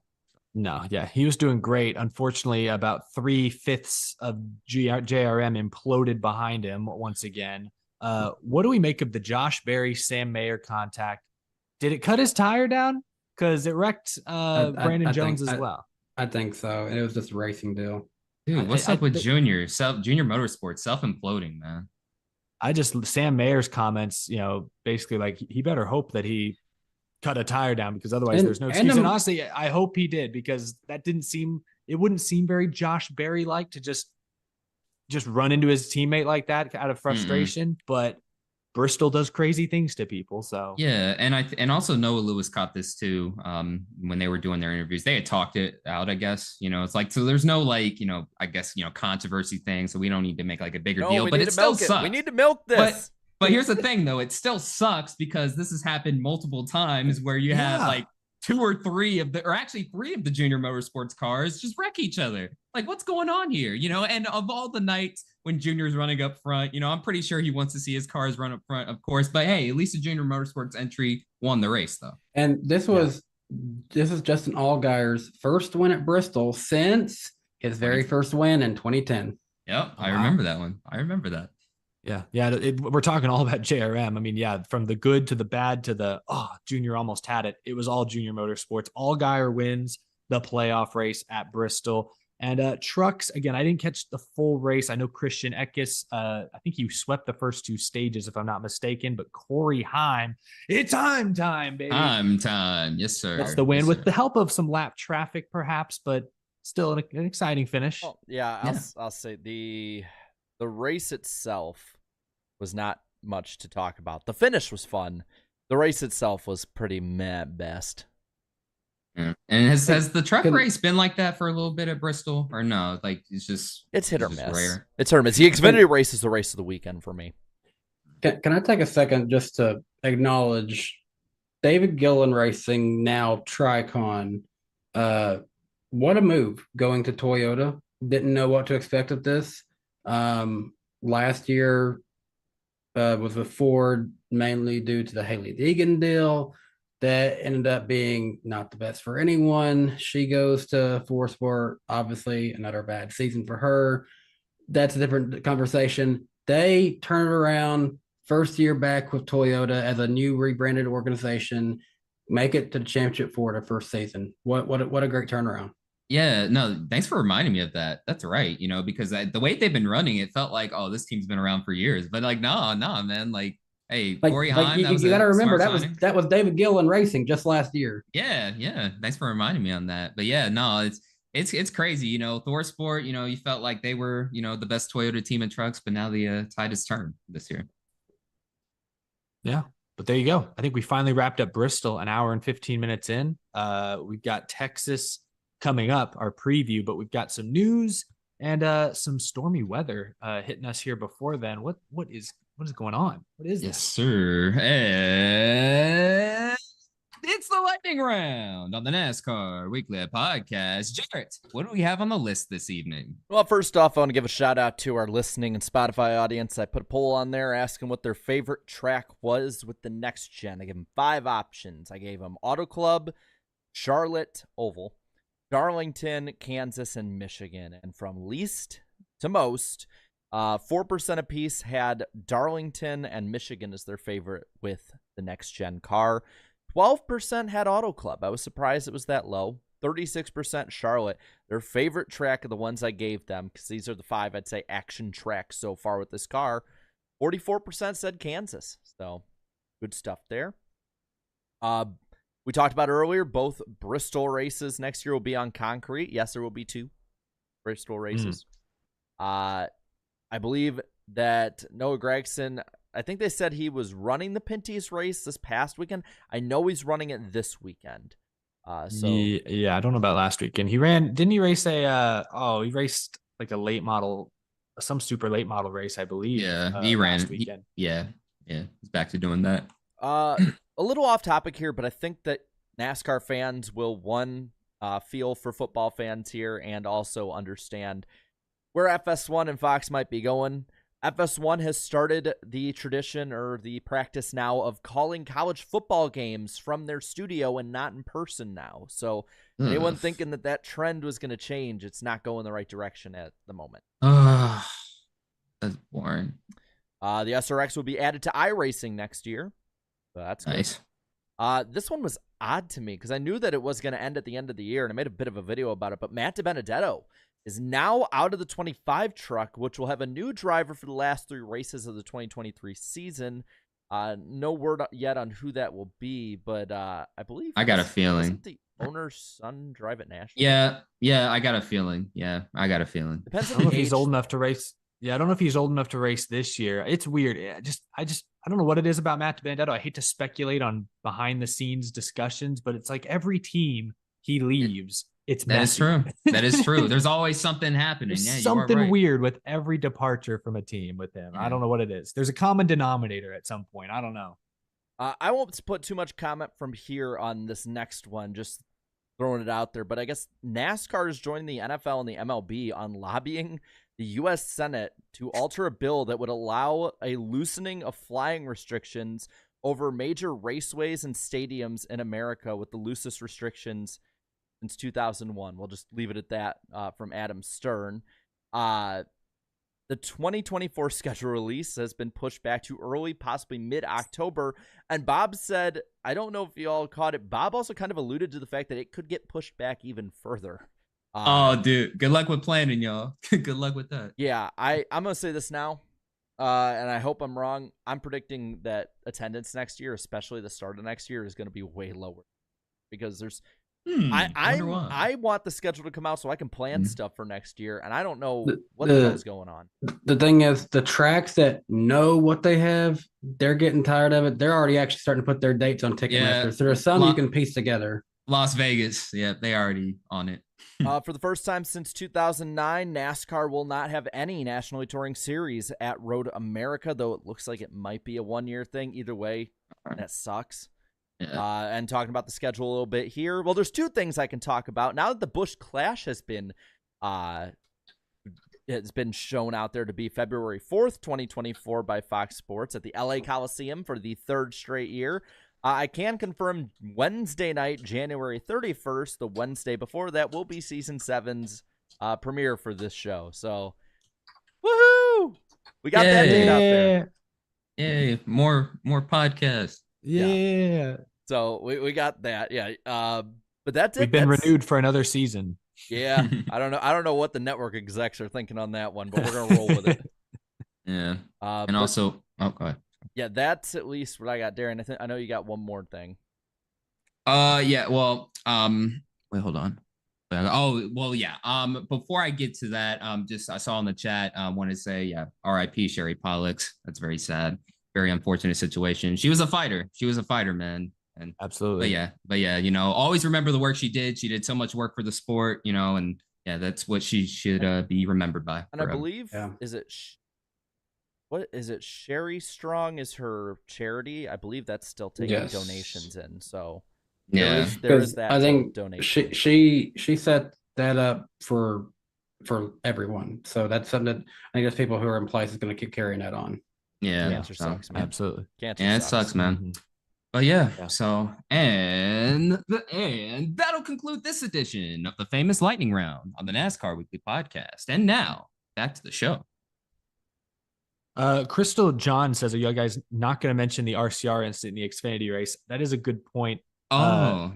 Sheldon Creed getting into Austin Hill, wrecking him out. I looked at the points. Hill is still in a very good points position. I think he's still plus 25, even despite that wreck.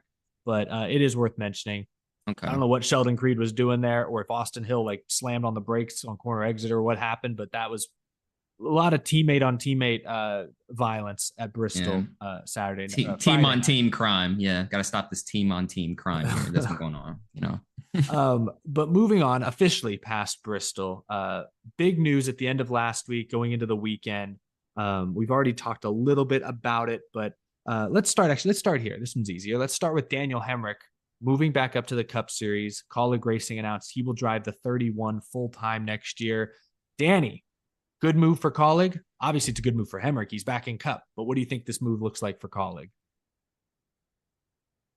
Not the same as what they had, but for Daniel Hemrick, also, he had one season of RCR and was poof gone after that. Never raced again fully in Cup after that. So good for him to at least, get another chance to see what he can do. And probably similar equipment to what he had last time, if I'm being honest. RCR Den is probably about the same as what Colleague will be now. Maybe just about the same for Colleague, but it's kind of ironic looking back at that. Was it Atlanta where Justin Haley didn't want to work with Hemrick and things got awkward, and now Hemrick's replacing Haley? Yeah, that's interesting for sure. Great move obviously for Hemrick. He only had that 1 year with RCR, then ended up getting replaced by Tyler Reddick. So, good for him to finally get another shot in the Cup Series. I mean, ever since then, obviously has the one win, which led to a championship. So at least he's had that on his resume.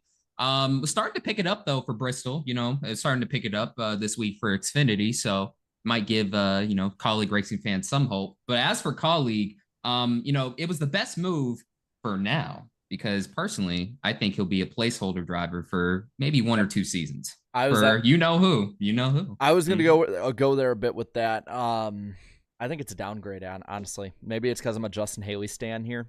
But I'm going to say this. Yes, he had that championship season. He has his one career nationally touring series win to get that. But other than that, what is there? What is there really to justify him going up to Cup? He didn't really justify it last time.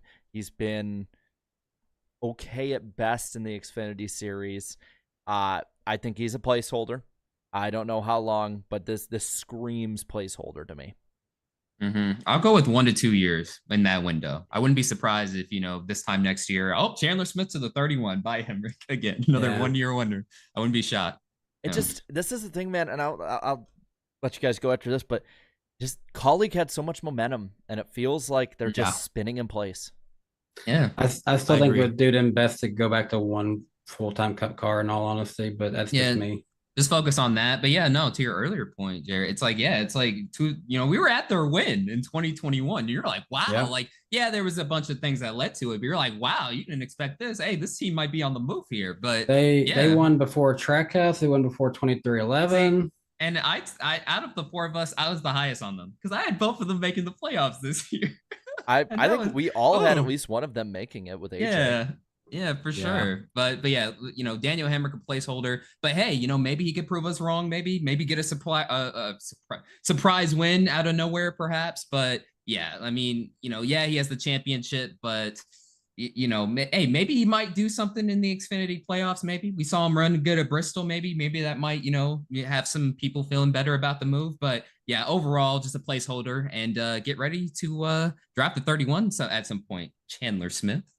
I'm just curious who they'll put in the 16 because it may not be AJ Allmendinger. I think Daniel Hemrick, I think for now it's a lateral move. I think he's about as good as Justin Haley is now, but I do think Justin Haley as a driver has a greater potential upside than Hemrick.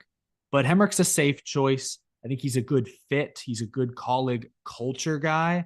And I think that team's always looked and felt more like a family than anywhere else. I think fit does matter. So I don't think he's going to set the world on fire. I think the goal for Hemrick should be top 20 in points. But realistically, I expect him to be 24th to 25th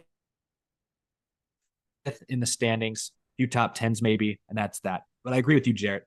Colleague had a ton of momentum just a couple of years ago, and now it feels like I think you said, spinning their wheels. This just feels like now they've plateaued, and that's a little bit of a bummer for sure. I asked the chat, will Hemrick perform better than Justin Haley in the 31 next year? And right now, almost 63% now are saying no. They think this is a downgrade of sorts for colleague. There's going off of what they see. I mean, we haven't seen too much since that championship. You guys championship and win and dipped. He's like, yeah, I don't got to do anything else. I'll end that poll right there. And I do apologize for my Wi-Fi occasionally glitching. It's not my Wi-Fi, it's my router. I don't have a cable set up, unfortunately. I'll get that fixed for next week. But the other big news this weekend was Live Fast Motorsports, our boys, selling their charter for reportedly $40 million to Spire, who will then field a third car next year for Trackhouse and their new driver, who they've signed, none other than Zane Smith. So there's a lot of moving parts. Zane Smith to Trackhouse. Trackhouse has worked out a deal with Spire to let Zane run up there, but with Trackhouse support. And Spire has now acquired a charter from Live Fast, who will scale back and run part-time next year. A ton of moving parts. Danny, I mean, what was your reaction to this news initially? Oh, well, I was going to ask Darian, were people literally saying they felt bad for BJ McLeod after this? Yeah, they were like, oh, no, the poor guys. And then it's like, boom, they make 40 million. No. Listen to this. They get 40 mil and they still get to race. They're not giving up. They can still race part-time and at their own, level. And that's money that BJ can put back into his Xfinity program as well. That's, he already at a decent level with Anthony Alfredo and the funding he's bringing. But also really quick detail with that. Like at first I was like, okay, yeah. So BJ and Matt Tiff, they're going to get all the money, right? But remember what they were using that charter from who, like Joe Falk or whoever. It was like it was another party. Yeah. So there's like three people kind of involved in that. Yeah. So let's see, hopefully they do get, a lot of the money and stuff, but I'm not sure how that works. So we'll see, they'll iron out the details. Even if you do it divided by 3, I mean, I'm sorry, man. If someone's like, hey, we're going to split this 40 mil 3 ways, you get to have $13.25 million. Oh man, that's rough, man. How am I going to pay for gas with that? Yeah, it's a lot less money. It's a lot less money, but hey, they could, invest into their now part-time team. I was like, oh, please don't go. Because, we love Live Fast, man. I like seeing them on the track there every weekend. But hey, moving down to part-time. Not bad. But I will say this: I saw an idea. I don't know if they're part time. They'll keep that number 78 or get a new number. Someone brought up the idea of, even though Trackhouse would technically be who Zane drives for, run the 78 with the Spire font, because then they look like the old Furniture Row car. There you go. There you go. Well, I think It's just if they're doing it like okay, I know this is way off, but if they're doing it like numbers in the past, Spire did have a third number at one point. It was 74. So Wait, they I looked Wait, they back. did? Yeah, I looked back. I They don't had even remember 70. that. Yeah, it was like a one or I don't- two race thing. They I had don't remember that. 74 Damn. was a number Spire ran at one point. Oh, Wow. wait, was that thing for the show The Crew? I thought that was Rick Ware Racing that did that. No, the Spire also had 74 at one point. Maybe it was a rotating Oh. going all over, but it was a while back. But yes, they did have that at Yeah. one point. And Danny, thanks for reminding me of the crew. I forgot that shit. But yeah, no. So, also the details with Spire as well. Like, I'll start off talking about Zane Smith first. I mean, I think we can all agree, out of all the young talent, I think Zane Smith is potentially, generational, or if you want to call him generational too, go for it. I mean, from what we've seen in the truck series, it speaks for itself, and his few Xfinity starts, even his lone cup start, or not his lone cup start, but his first career, his Cup Series debut with RFK last minute there. Like, that was pretty impressive. So, Spire, they want to, move up the ranks. They had the aspirations to make it a much more competitive team. And you also been hearing, these Andretti rumors. I don't know how much merit there is to them, but, they keep flying around. So, potential interest from outside the sport as well, or outside the sanctioning body, if you want to be exact about it. But, I'm very intrigued, because let's say the Carson Hocevar rumors are true.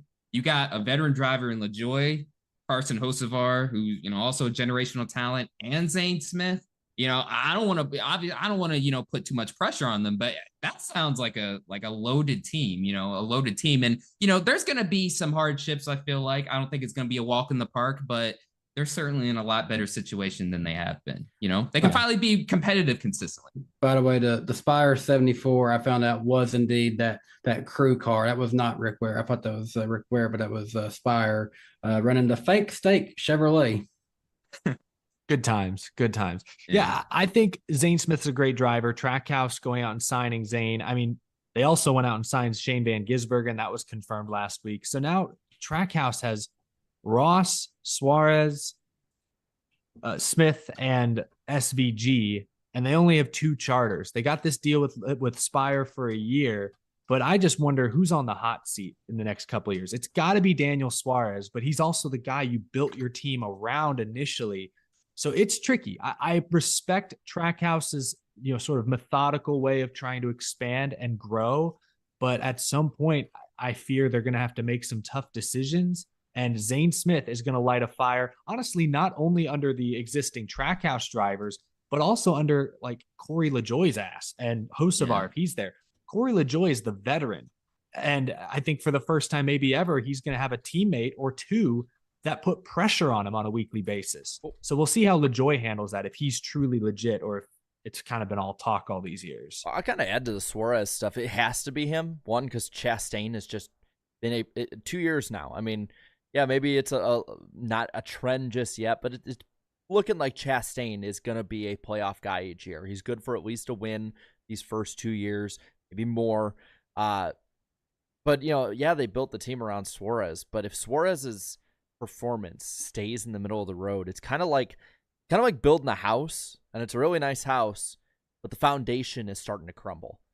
And it's like, yeah, man, I don't know. I really liked how that basement looked, but the wall is starting to fall, cave in on itself, and the house is tilting.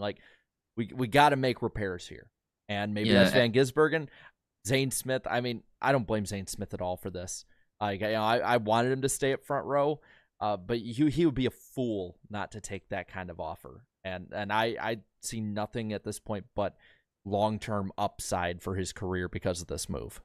And it's come full circle. He was about to land a cup gig with Ganassi, but then, once the Trackhouse stuff was announced, the contract was irrelevant. And he was emotional. He was like, he could barely speak at one point thinking about it. But back to Suarez here, once again, man, Suarez and potentially being kicked out for a younger driver, man. It's just, damn, same song, third verse now, it feels like. To be fair, I mean, how many of us really saw that, this kind of thing happening? Wasn't Brad Keselowski like a month ago was like, there's nothing for sale with charters, all that. And now all of a sudden, like we just, we dropped 40 mil like it was nothing.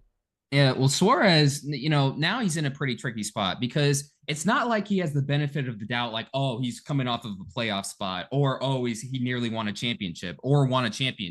So next year is going to be the make or break year. Like, I feel like just barely making the playoffs isn't going to be enough. Like, you have to win and maybe even win multiple races to convince them to keep you somehow. That's the only way I see it. Like they're not going to give you as much of the benefit of the doubt anymore. Yes, he was there. He started the team and stuff. Feel good story and all. But Eric, loyalty can only go so it can only go so far in business, Eric. You know what I mean? Yeah. So imagine this comes up in a meeting in 6 months. You're Justin Marks, Ty Norris, you're Trackhouse. You're sitting in a meeting room and they ask seriously to each other, is it cheaper to go out and buy a third charter, or is it cheaper to buy out the remaining years of Daniel Suarez's contract? I wonder if that's a topic that'll come up if Suarez doesn't begin to perform better than he has this year. Trackhouse as a team took a small step back this year, even with Ross, but Suarez missing the playoffs, not winning. Ross did both already this year. I think, again, there's several drivers now who are under more pressure than they previously were. I mean, I'd say the eye test alone with Suarez. I mean, you could visibly see like where he performed each week was so much further back, and maybe it didn't end up results wise like that, but he was running worse. They had more issues, stuff like that. But like the first half of the season, and he's cooled off since then. But Ross Chastain was same old chaotic Ross from last year. Like he was running up front. He was up in the top couple guys in points. He was getting collected in incidents for the win, whether it was Larson or whoever else. But that's the thing is, this becomes a bit of a trend with Suarez. If Suarez takes another step back, they have no choice, in my opinion. You got a great driver. You got a great driver in the pipeline ready to go for 25. You got a great project driver that you have invested a just ton of assets on. You got to go for it. You can't just stick with him if it gets worse after this year, which sucks because I want Suarez to succeed. I like Suarez, but yeah. And he showed flashes that he got the win at Sonoma. But he's shown flashes. He's shown flashes since 2017. That's the point I'm trying to make here. 2017. It's been nearly a decade, man. Like at some point you gotta, you have to arrive. You know what I mean? And I don't feel like he has. It was a feel good story, helping build Trackhouse, from the ground up and all. But now they're competitive. They want to take that next step. They want to win a championship here, and they don't just want one. They want, two drivers, competing for the championship. And right now, I feel like they only got one. It'll be really interesting to see how Zane Smith does next year as officially a rookie in a car that's a Spire car, but will be basically supported by Trackhouse. I'm not sure how much of the Trackhouse alliance will trickle to the other Spire cars, but Zane could be a playoff contender next year. Don't know if I'd pick him just yet. Rookies don't have the best track record in recent years, but he'll be interesting to watch, no doubt. But guys, I think it's about time we move on to Texas and previewing the first race in the round of 12, at least for the Cup Series. It's for the Xfinity Series. It's the second race of the round of 12. I guess so. So hard to keep track. It's confusing. One note before we get into picks, and I apologize if I glitch out here in a second because I got a lot to say. Hocevar is back in the 42 for the fourth straight week, so we'll see if he can continue his hot streak. But let's talk about these two races, beginning with the Xfinity race, the Andes Frozen Custard 300, Saturday at 3:30 p.m. Eastern on USA and PRN. It's a 200-lap race, 45, 110 as the stage breakdown. It's going to be hot this weekend. 98 degrees is the estimated high for Saturday with a 40% chance of rain. Noah Gragson won the Xfinity race here a year ago. The Cup race on Sunday is the Auto Trader Echo Park Automotive 400. I miss when this was the Dickies 500. Yeah, just simple. At least it's 400 now. That's an improvement. 267 laps, breaks down 80, 80, 107. If I didn't say, it's a 3:30 p.m. Eastern start on Sunday on USA. It's again NPRN. It's a high temperature of 100 degrees. Welcome to Texas. Oh, yeah. Stay hydrated if you're going. Get some water in you. Absolutely. Scattered thunderstorms, a 40% chance of rain. Tyler Reddick with RCR won this race a year ago. Darian, what are the odds for this weekend? And here we go. And before we get to the betting odds, let me say again, get some water in you. Don't be drinking beers or sodas, bro. You're going to pass out. But anyways, now to the famous betting odds on the NASCAR Weekly Podcast. Kyle Larson and Denny Hamlin enter as the odds-on favorites at plus 450. William Byron plus 700, followed by Tyler Reddick and Martin Truex Jr. at plus 800. As for the best of the rest, Christopher Bell is plus 1,100, followed by Ryan Blaney and Kyle Busch at plus 1,200. Brad Keselowski and Chris Buescher both come in at 1,400 and 1,500. As for the underdogs, and again, the odds are pretty close again, so these are just relative of where they are in the pecking order. But Chase Elliott is plus 1,600, Bubba Wallace plus 1,800, Joey Logano plus 3,000, Eric Jones plus 5,500, and of course, I have to put Carson Hocevar in there. He's running so damn good, but he's plus 15,000. So just put like just put $5 on him. See what happens, man. You ain't gonna have much to lose, so just hope for the best. But yeah, so those are the betting odds. And as for the NWP fantasy leagues, oh man, in the main one, Sean 48 NY looks like he's running away with it. Nearly a 200-point lead over Trevor Sports 98, the defending champion. In third, we have Denny Delivers, fourth, 48 Nation, and rounding out the top 5 is your boy, Black Flags Matter. So as for the NWP Fantasy League 2, the second league, Vroom HMS has just a 9-point lead over 42 Larson 5. In third is JC_43. Fourth is BFM. And rounding out the top 5 is Race Roar 48. So it's pretty exciting, on both sides. But yeah, what's also exciting, and the chat's gonna like this, the pick points. It's exciting for the chat, at least, I guess. The chat continues to pull away. They have 506 total points. I am now 29 back.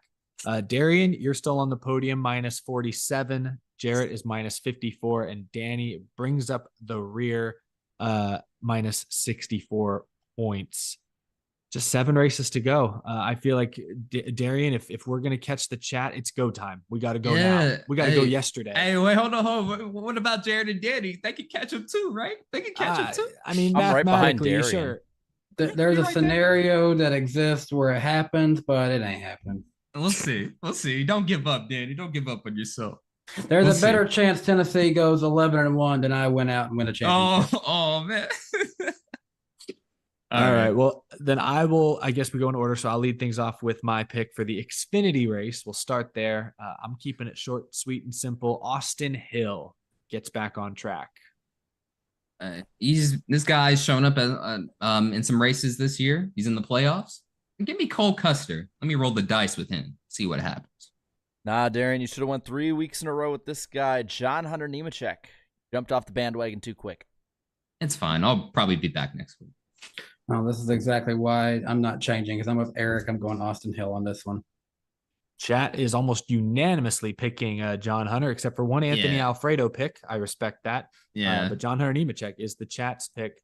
So now it's time for the Cup race. We always start with our who's gonna suck.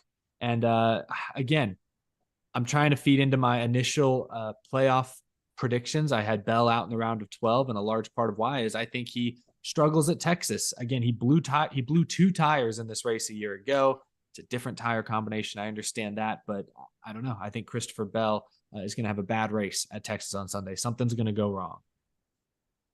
When Harrison Burton doesn't spin, pick one of his friends to do it for him. Austin Cindric. Yeah, Austin Cindric. I feel like besides Harrison Burton, he's like an automatic caution every now and then, so I don't think he's going to do too well as he has all season. Outside of a second place finish, his last 4 races include a finish of 29th, 25th, and 31st at Texas. I do not trust him as of recently. Martin Truex Jr. I'm going out on a limb on this one.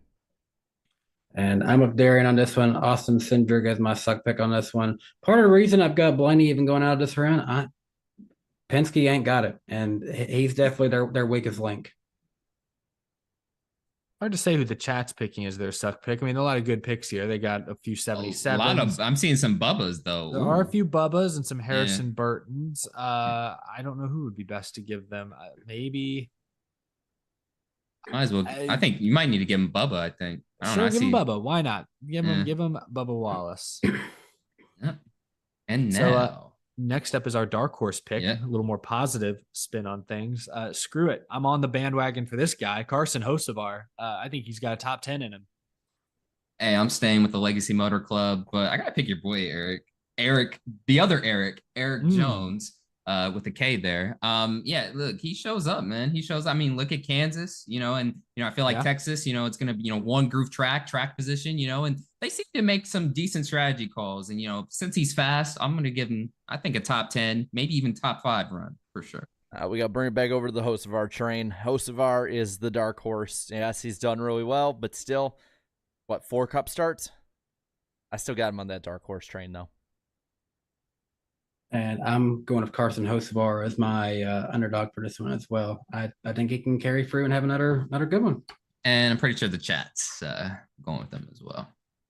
NASCARson Hocevar, as we established earlier. There you go. In the day. Well, Darian, it's now time for prime time. And now, my Deion Sanders now. Hey, cut the bull junk. Cut the bull junk. I've started saying bull junk now because of. But anyways, and now for the main event. Who's gonna win? Who's gonna win at Texas, Eric?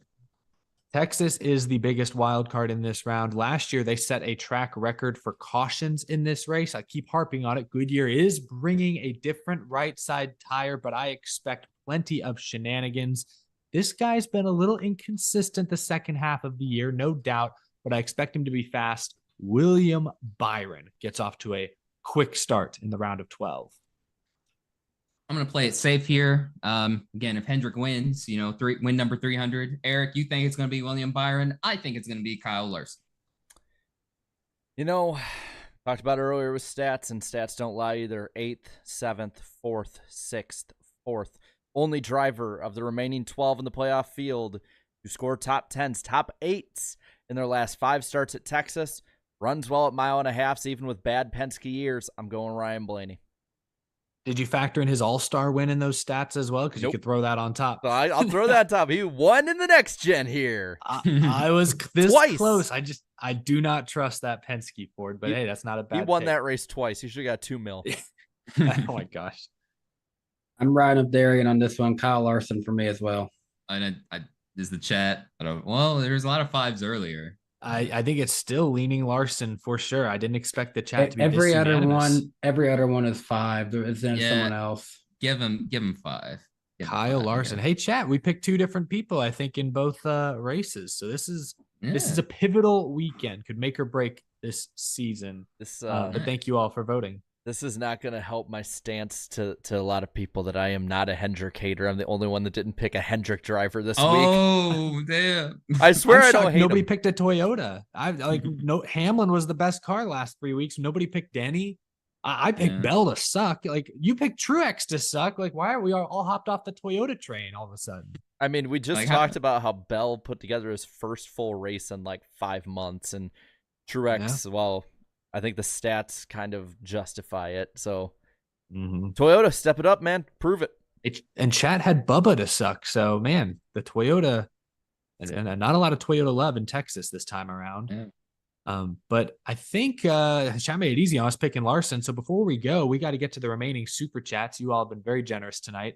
Earlier this evening, Jimmy Leo sent 20, said, "Hi, guys. I know why Kurt Busch retired from NASCAR. He retired because Dale Inman and Richard Petty's old crew chief told him that, son, you've hit your head enough times." Jimmy says he heard this in Kenny Wallace's latest video. I haven't seen that video yet, but that'd be definitely interesting to hear Harvick's. I'll be right back Harvick's to bring take. a grain of salt with me. Power of the Poof sent 5, said, even though it wouldn't make sense and couldn't have happened, I'd like to dream about what it'd be like if Harvick switched to a top tier team in 2021. Ooh, yeah, when his SHR contract was up at the end of that year, I guess he could have. What if Harvick had signed with Trackhouse instead of Ross Chastain? Ooh, that would have been kind of ironic in a weird way. Interesting. Ghost Snake Man says, I wish they bring back the Bud shootout or something for the pole winners. Oh, yeah, the clash is no longer really about winning. I remember that. I remember those days. Sam I.M. says, in my opinion, I'd like Bristol as a doubleheader. I think sounds like they're leaning towards a different short track being a doubleheader, although lately with all the schedule delays, any rumors we've heard, I feel like are questionable at best. Yeah. Garabuki sent 5. The unfortunate thing is that Harvick is looking like he'd win Darlington until Reddick's epic fail and that caution screwed him out of any chance. Yeah, that's the worst part, man. 2 years in a row, or not 2 years in a row. Oh, no, yeah, I guess crappy ass parts 2 years ago. And then this year it was, getting hosed on the late race. Whatever we call whatever Tyler Reddick did. Darlington. That hurts. That definitely hurts. Matthew Brown sent 20, very generous. Number 5 fan here. Kyle Larson from last to second is a championship drive. Can't wait for Denny to fail. This is jumping the gun. This is jumping the gun, I know, but just my opinion. Carson Hocevar will be at Hendrick to replace Bowman after his contract is up. I see Danny's eyes lighting up. That'd be interesting. That would be interesting. Shadow Fire Sign, I think, sent 5 with the announcement of Live Fast selling the charter. What team or teams do you think are next most likely on the chopping block or to be bought out?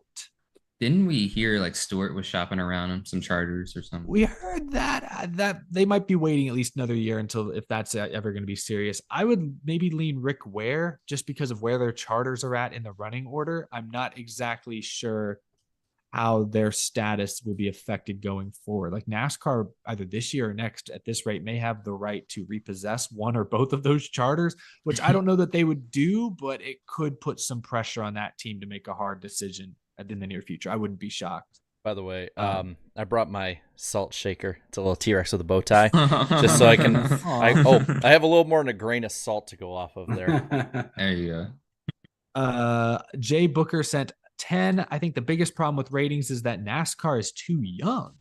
Most viewers are 35 to 45, and the drivers of that demographic that they are or were loyal to are retired or retired. Okay. Yeah, Jared. Yes, I would. Yes, I see what they're saying. It's the drivers that are too young, not the demographics necessarily. Although I'm a little confused. NASCAR has one of the oldest TV audiences of any major sport, but the drivers have gotten a lot younger. The big names have retired. Certainly, that's hurt viewership in recent years, no doubt. A few more comments similar to that. From this one from Jay Mo said ratings are down because of less driver crossover exposure. No driver today could go host SNL like Gordon or have dope OEM commercials like Chevy. I don't think any driver is getting the invite to do SNL. Maybe Max Verstappen, but or be on MTV Cribs like Dale Jr. Yeah. Those were the days. Or in Playboy magazine. Yeah. NASCAR's lucky they got to deal with Netflix for this coming winter. Like that could be big for the sport. Yeah. We'll see if they capitalize. Introduce the public to, these drivers' personality. You either die a hero or live long enough to see yourself become the Netflix series. Shadowfire, I sent another 20. Very generous. I'm tired of people blaming the car package as opposed to the schedule. We're trying to ask a road course sports car to do 5 different things. Would your plumber be your dentist, as the saying goes? 2000s, it was 90% mile and a half tracks. They do bring up a good point. I think the versatility of the next gen and the schedule is one of NASCAR's strengths in many ways, but you're also asking them to do things that they aren't perfect for.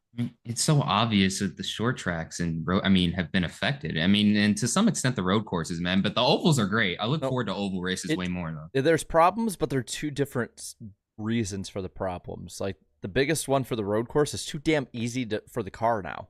Like you're not driving a brick around, you're driving a car made for road courses around. With short tracks, it's a lot having to do with power, aero issues, all that stuff. Like there's different reasons, but the same problem of bad racing.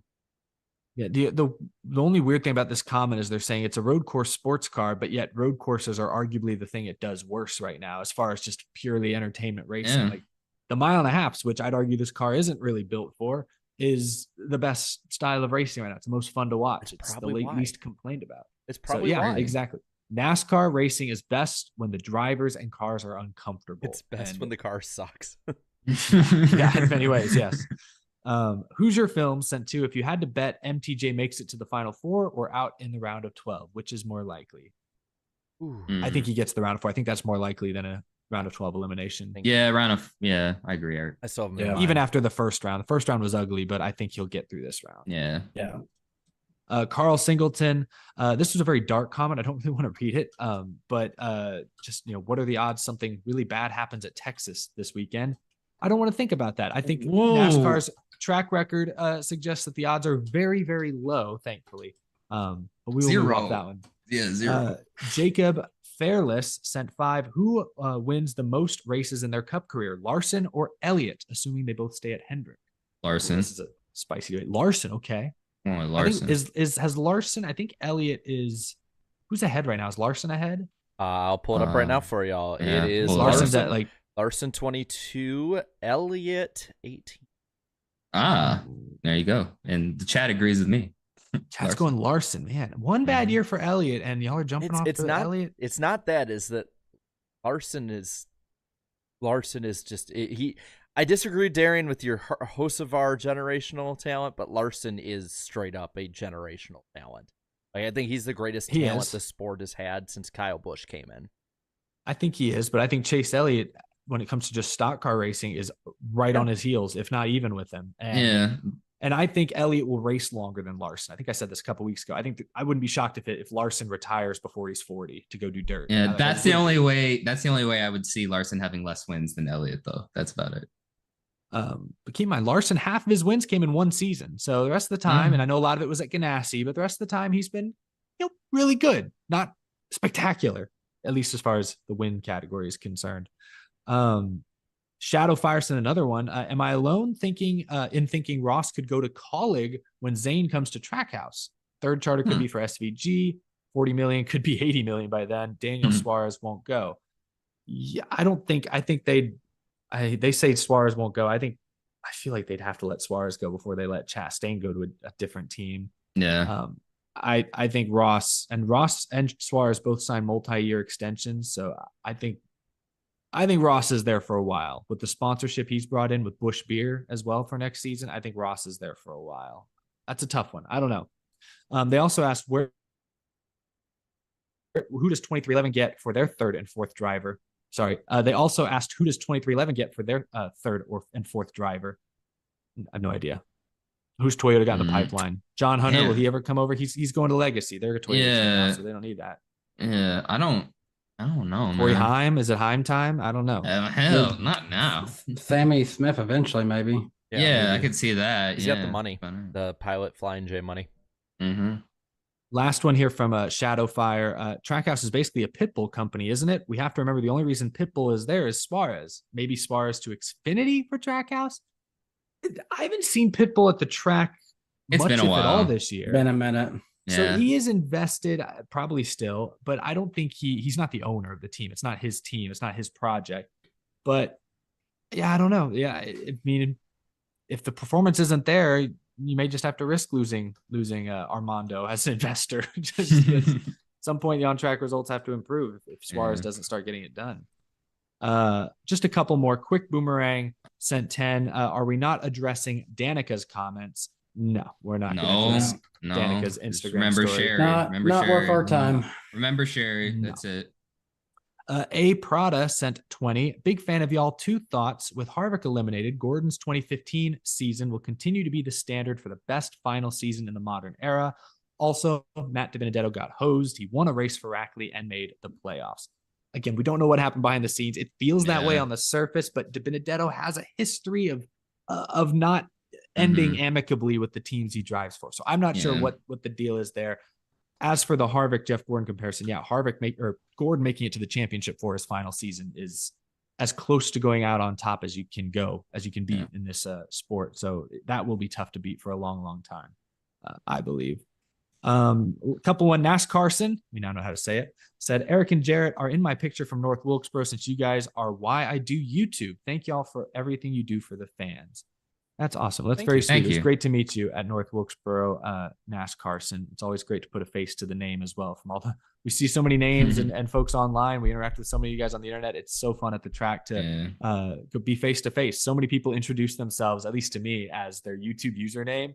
And I'm always like, yeah, I've seen you. Like that immediately rings a bell. And it's just so funny to me. I'm sure you guys have many of the same experiences. Last 2 super chats here. Ghost Snake Man, been very generous tonight, says the Bud shootout and the duels were exciting. Guessing who would win the 500. And it was so much excitement built up for Daytona. Yeah, the Bud Shootout was awesome.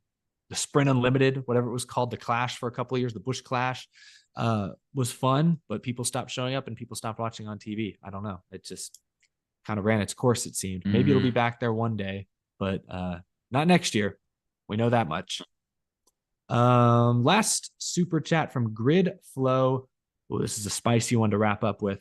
Who is the most overrated driver? My pick is Chase Elliott. Oh man, they can't help themselves. He really can't. He's been down for a few weeks, and now they're just kicking him. They're like, oh, he's vulnerable for the first time in years. Most overrated. It's not Chase Overrated. Elliott. I'm sorry. No. It's not Elliott. No, he is very popular, but I think he is a top 5 or 6 driver in the sport. So as much as me personally, particularly like to troll the fans sometimes. Yeah, he's not overrated. But I'd say Logano this year, I guess. I'm not taking Logano's got it. Not taking Sorry, 1 go year ahead. like that, man. I can't. We're talking overall. I think overall. I'm I thinking don't know. that's what they mean.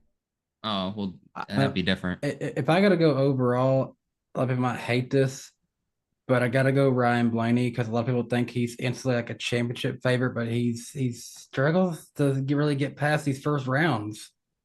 Yeah, he made it this year, but it wasn't by much.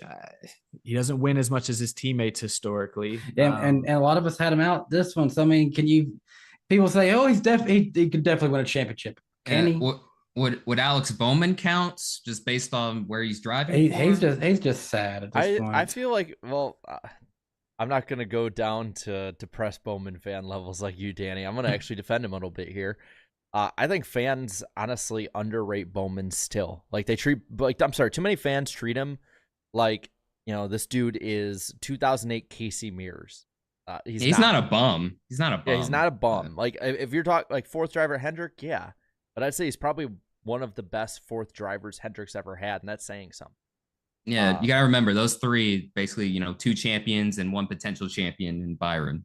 So, I mean, you compare that, yeah, I guess. But I don't know. I think Blaney Can't really think of anyone else. I think Blaney is the easy pick, and I've gone back and forth on this guy for a while now, but I would argue even Josh Berry. I think being Dale Earnhardt Jr.'s guy, I think immediately put him on a pedestal that he hadn't quite earned. I mean, he's arguably the greatest late model driver in the past decade, but like he's winless in Xfinity this year. And I know JRM's been a little off their game, but Allgaier's managed wins. Sam Mayer's won a couple races. Like, that's why I said earlier, I am a little worried about the 4 team next year, because I was hoping Rodney Childers could, unlock the most out of Josh Berry and they'd still be respectable. But, between their struggles at Bristol and then Berry just not having a good Xfinity season by that team standards, I'm worried the 4 is going to be as irrelevant as the other SHR cars next year. I honestly am, just a little. Would I be over the line just because he hasn't done well while he's with SHR? Would I be over the line to say Ryan Preece? Like, what has Ryan Preece really done in NASCAR? Like, especially in the Cup Series. Like, I know he's a great driver. I'm not taking that away from him. I'm saying purely as a Cup Series driver. I mean, you look, 1 top 5, 1 top 10 this year. That's lower than Briscoe. That's lower than Almirola, of course. This is his first year in what's supposed to be good equipment, though. It's like JTG, but it's not. It still isn't. That's the thing. So I don't think we have enough of a book. When we saw Priest make those one-off starts for Gibbs and Xfinity, he won. He was good. He was really good. I guess could you argue maybe Cindric? I mean, Cindric, especially road courses. Especially I can make a case pick. for Cindric. Yeah, I can make a case for him. Like, I hate saying it because I was a big Cindric guy going into the year, but like all the things that people said against him, he's proven right so far this season. And I guess one final one, maybe you could say Allmendinger, because you thought, hey, coming in the Cup, maybe he was going to get at least 1 or 2 wins on a road course. How old is he? 40, 41, maybe? Is he 40 yet? I'll look it up right now. I've always thought Allmendinger was slightly overrated. Okay, he's 41. Damn, yeah, he'll turn 42 in December. Oh, he's wow. Okay. Damn.